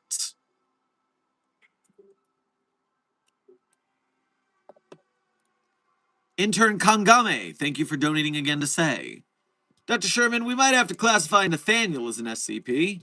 He picked up SCP 729 SJ. Fuck. Oh, come here, magic potion Gatorade. Oh. Like it was a normal plush, even cuddled with it. Disgusting. Well, now that I think about it, he has some properties to himself. Listen, there is a small percentage of the population, like Dr. Hessen, who are not anomalous but can still interact with that abomination.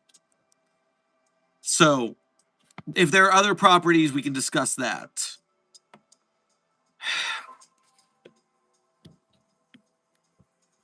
You've been dissolving SCP-500 into your Gatorade again? I wish, Sim. I wish.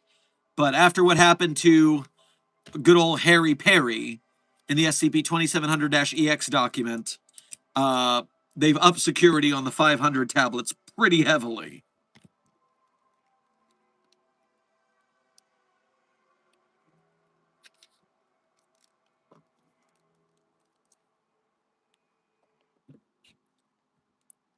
Fun fact, the SCP Foundation uses a young girl's heart as a reset button. SCP-6975. Is that the baby in a box? Is that the baby in a box by chance? Sounds like the baby in a box.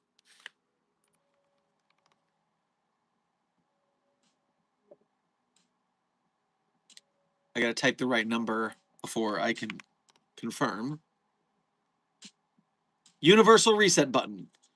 Heart of an Iranian Ooh.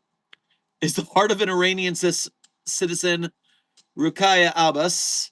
Should 6975 be damaged to the point of being unable to function, the temporal state of the surrounding area will be reverted to its state 8 hours prior to the incident. However, only people within 10 meters of 6975 or 6975-1 instance at the time of the incident will retain memories of the original 8 hours. So it's not the baby in a box.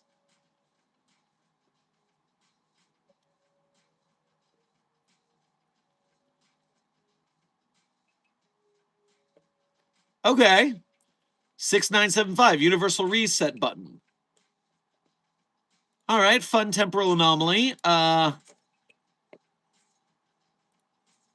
Joy of Joyce.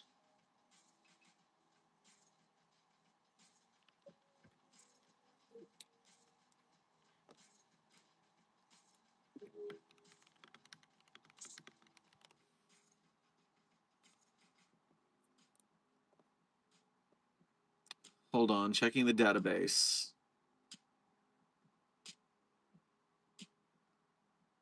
Yes, 9730 is the immortal baby trapped in concrete. Fucking, this gets me every time. The Baby Trap, The Foundation's Original Sin, a book by 057. Forward by director Calvin Bold. An honest explanation of the immortal baby trapped in concrete. Ethical dilemma.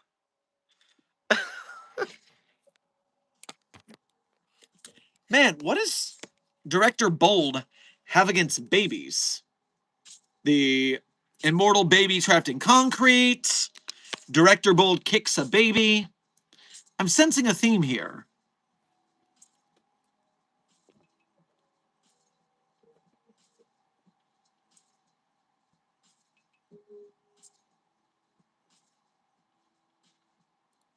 Mm-hmm.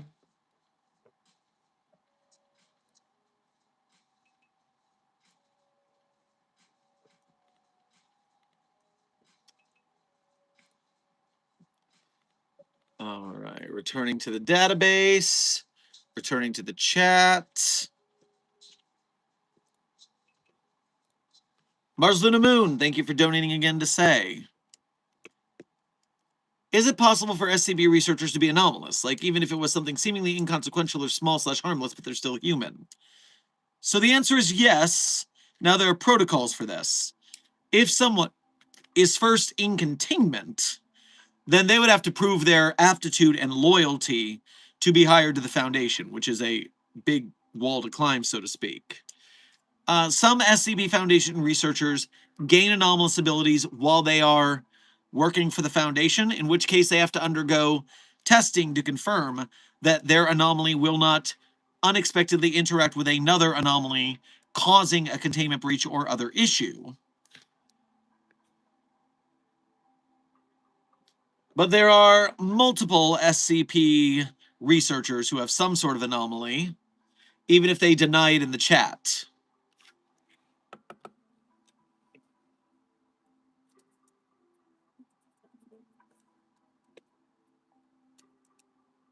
This is why I drink while at work. Intern Huntley, you better be on the SCP-5320 team. So far, they're the only ones we have cleared to be drunk at work.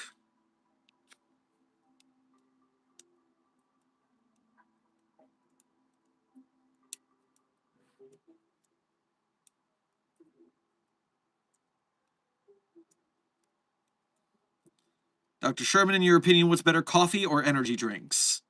I believe coffee is healthier for you, but it is also harder on my stomach, and sometimes a quick energy drink is easier to chug. If you spot anyone denying being anomalous in chat, you let me know. I will definitely follow up on it. Of course, Ethics Committee Liaison, Sumerian.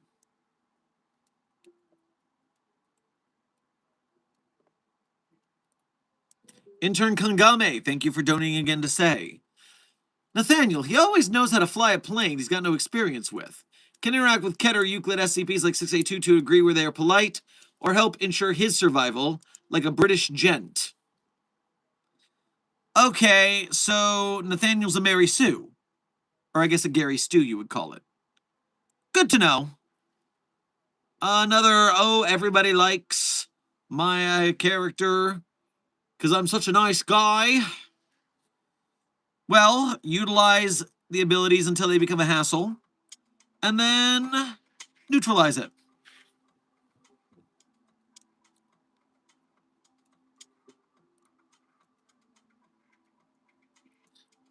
Intern Archangel, thank you for your first donation to today's stream. Grab yourself a iced cream cone on your way past the commissary. Love your channel, has got me through hard times. Got any good Eldritch Horror SCP recommendations? Well, first of all, I'm glad to hear that you enjoy our work here.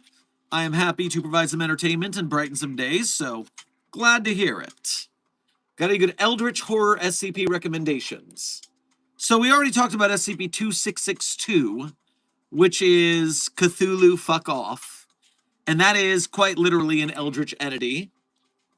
There is also a related, not a related tale, Eldritch Application is a tale on the database about Cthulhu applying to be an SCP, but believe we don't take him. Oh, sorry. It's a Zalgo. Zalgo applies to be an SCP, and we say no. And then Cthulhu applies next.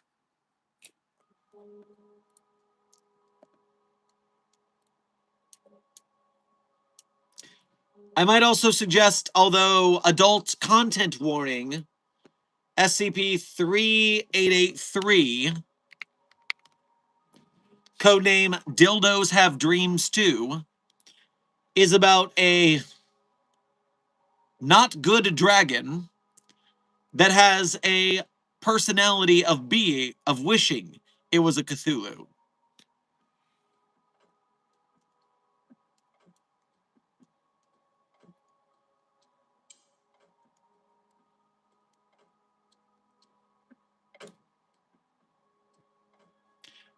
Desk would like to point out that SCP-701, the Hanged King's Tragedy, is Eldritch adjacent due to the inspiration from the King in Yellow, which is a very good point, Desk. Thank you.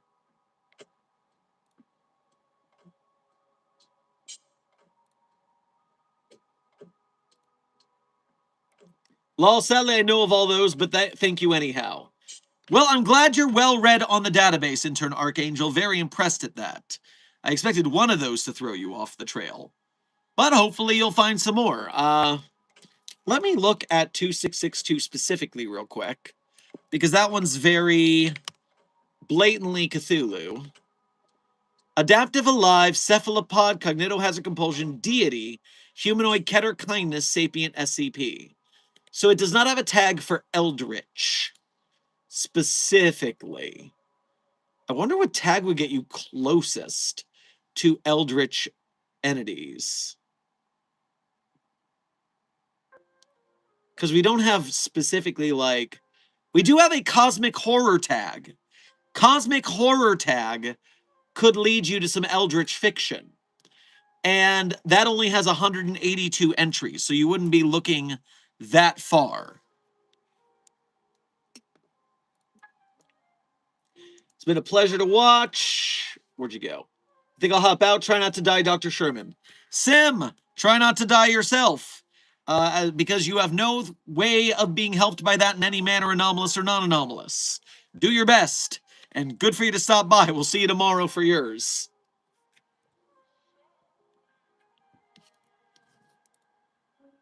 Intern Kangame, thank you for donating again to say, sorry, Dr. Sherman, but we are not killing Nathaniel.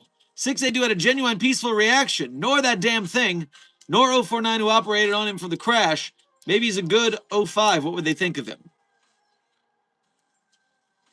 It sounds like a person who can persuade everyone to be nice to him, which is a dangerous anomaly, because that's how someone gets a big head and takes over organizations. I think that would be a terrible 05.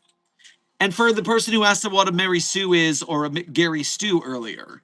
So be careful with this trope. It was invented in the first place, and it can be very used by anti-feminist types, which is no fun, lame. But the way I use Mary Sue that I try to avoid it being problematic is when you have a character in a show or game who, with very little effort given by the character, has super overpowered powers, who is well liked by everyone who they talk to, is the center of the story, uh, to the detriment of everyone else involved. Is what was the last one I wanted to say that was a good one? I might think of it as I continue talking. So it was invented. The term was invented to make fun of Star Trek OCs.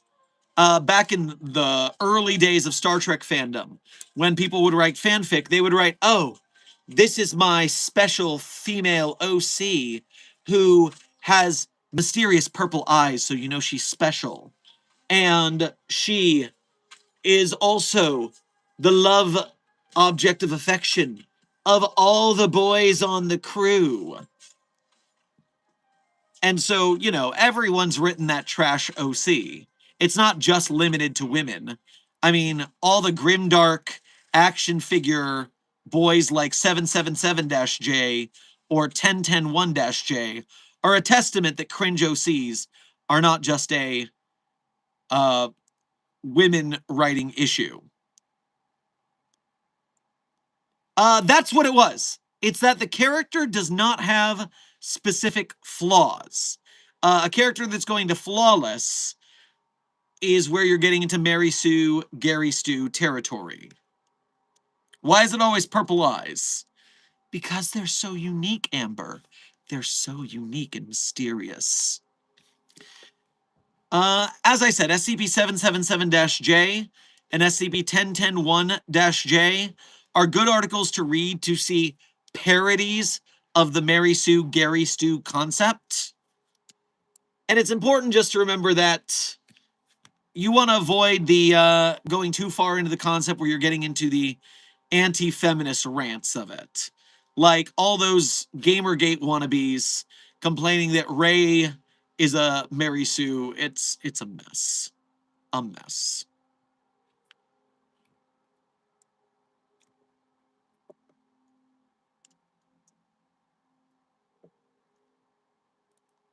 Also, for further reckoning, you can go to the TV tropes page for Mary Sue, and that is a great place to do some research. Although it probably gets a little controversial when they're bringing up examples, now that I think about it. Be careful of that one. Mars, Luna, Moon, thank you for donating again to say. So back to that non-blinking OC. Maybe it could work if she's an anomaly who's completely human, but her eyes could be special and not need moisture. See, now you're thinking. Now you're coming up with alternatives, and you're thinking of ways to make it logistically make sense. Maybe transparent eyelids, like some animals that have those. Could be. Could be.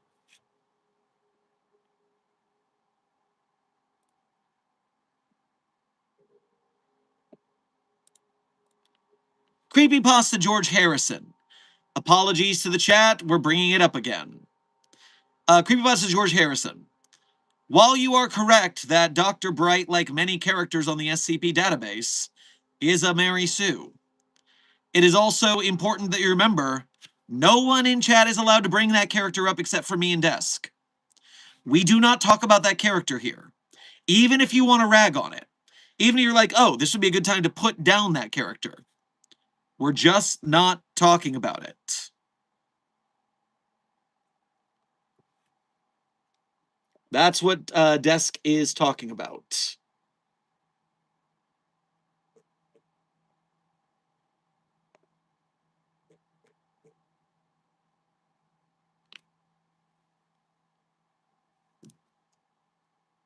Can we talk about his magical necklace is just a question. Intern Wilson? No. The necklace, the amulet, is part of the ban for a very important reason. Because it was part of the grooming. The author sent replicas of that necklace to people and had them wear it in the schnoods that they sent to Author Bright. It was a object as part of a possession kink. So, yeah, it's gone too. It's gone too.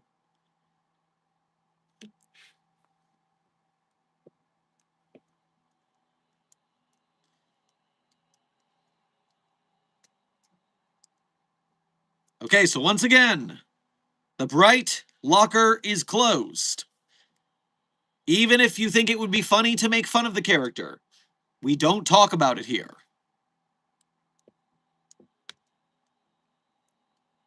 I see the problem autocorrect fucked me. Okay, hopefully that's the case.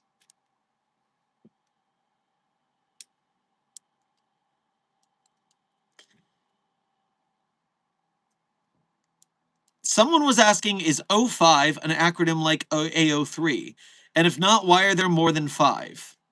You know, that's funny.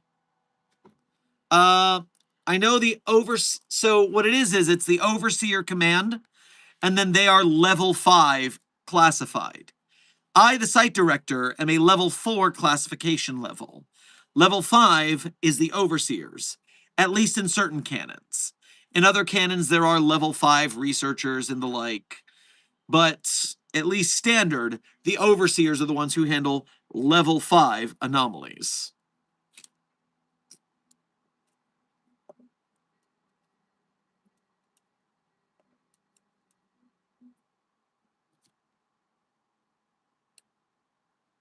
Do you know the backrooms? Intern Baman, I am familiar with the backrooms anomaly, even though it is not an SCP. Those async jerks won't let us investigate it, which is rather frustrating. But I am going to go see the backrooms film, so I can get more of a intel on how the creepypasta and online horror properties are being made into movies. We had Five Nights at Freddy's get 2 movies going on 3. We got Markiplier's Iron Lung, and we've got A24's Backrooms. This is a crazy time for online horror to become movies, and the SCP Foundation is going to step up to the plate one way or another. I will help. We will do it, Mobile Task Force Psi 42. And Site 42, we are currently 11 and a half minutes after my posted end time. No, we are 21 minutes after my posted end time. I got distracted. So Site 42 staff, we are currently at the end of stream. And at the end of stream, we talk about my favorite SCPs. I tell you my favorite SCPs, although it's a tradition around these parts, I'm not going to tell you that the SCPs I personally wrote are my favorites. That would be narcissism. That would be cheating. But if you want to read the SCPs I personally wrote, you can go to the Sherm's author page in Site 42 Hub on the SCP database.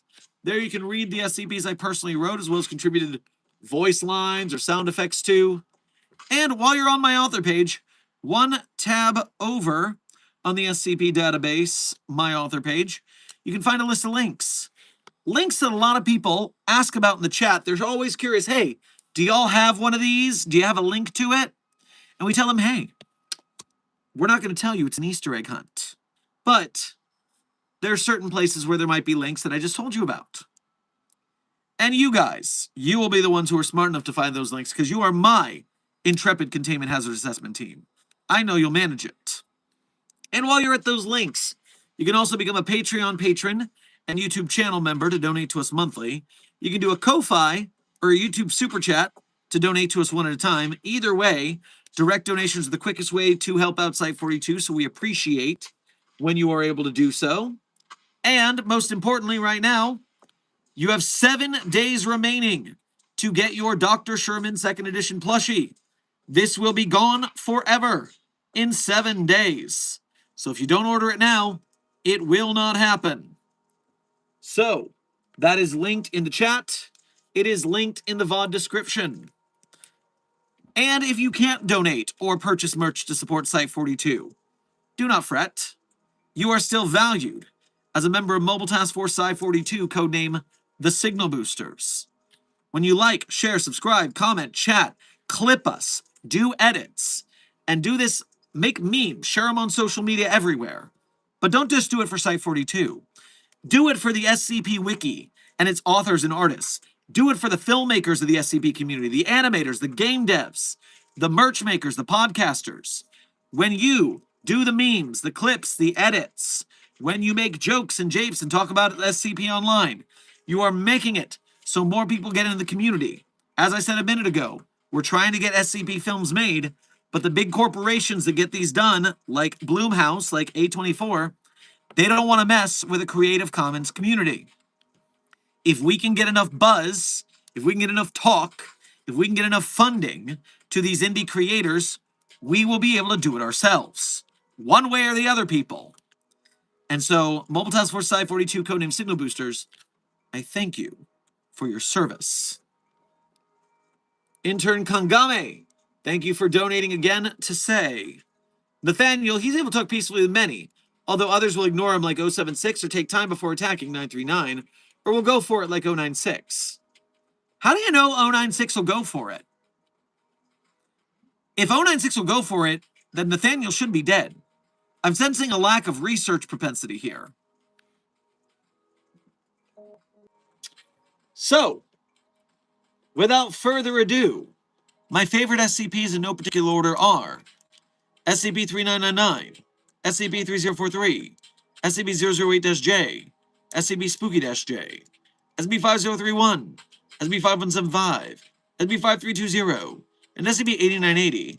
Content warning on that last one, it is a bit of a rough read. Speed round. 3999-3043-008-J, Spooky-J, 5031, content warning on the last one's a rough read. Site 42 staff, this has been another Dr. Sherman's Office Hours, a subsidiary of the anomalous broadcast from Site 42. I hope you had fun. I hope you learned something. Be safe, be well, and as always, secure, contain, protect. We'll see you in the next video or stream.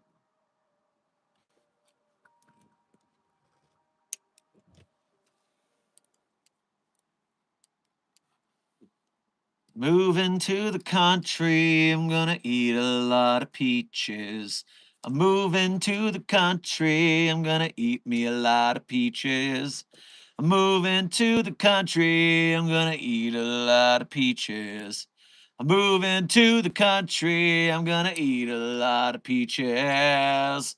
Peaches come from a can. They were put there by a man in a factory downtown.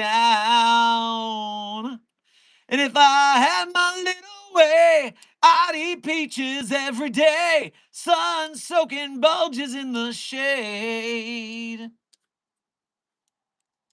The credit song is Peaches by the Presidents of the United States of America.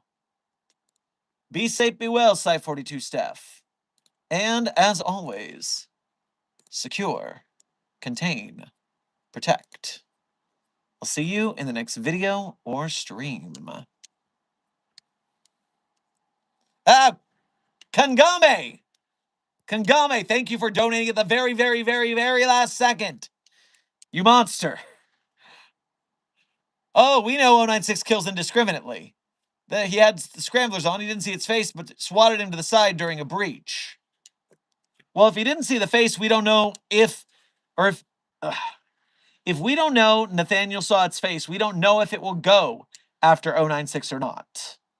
So, I mean, that still has to be tested.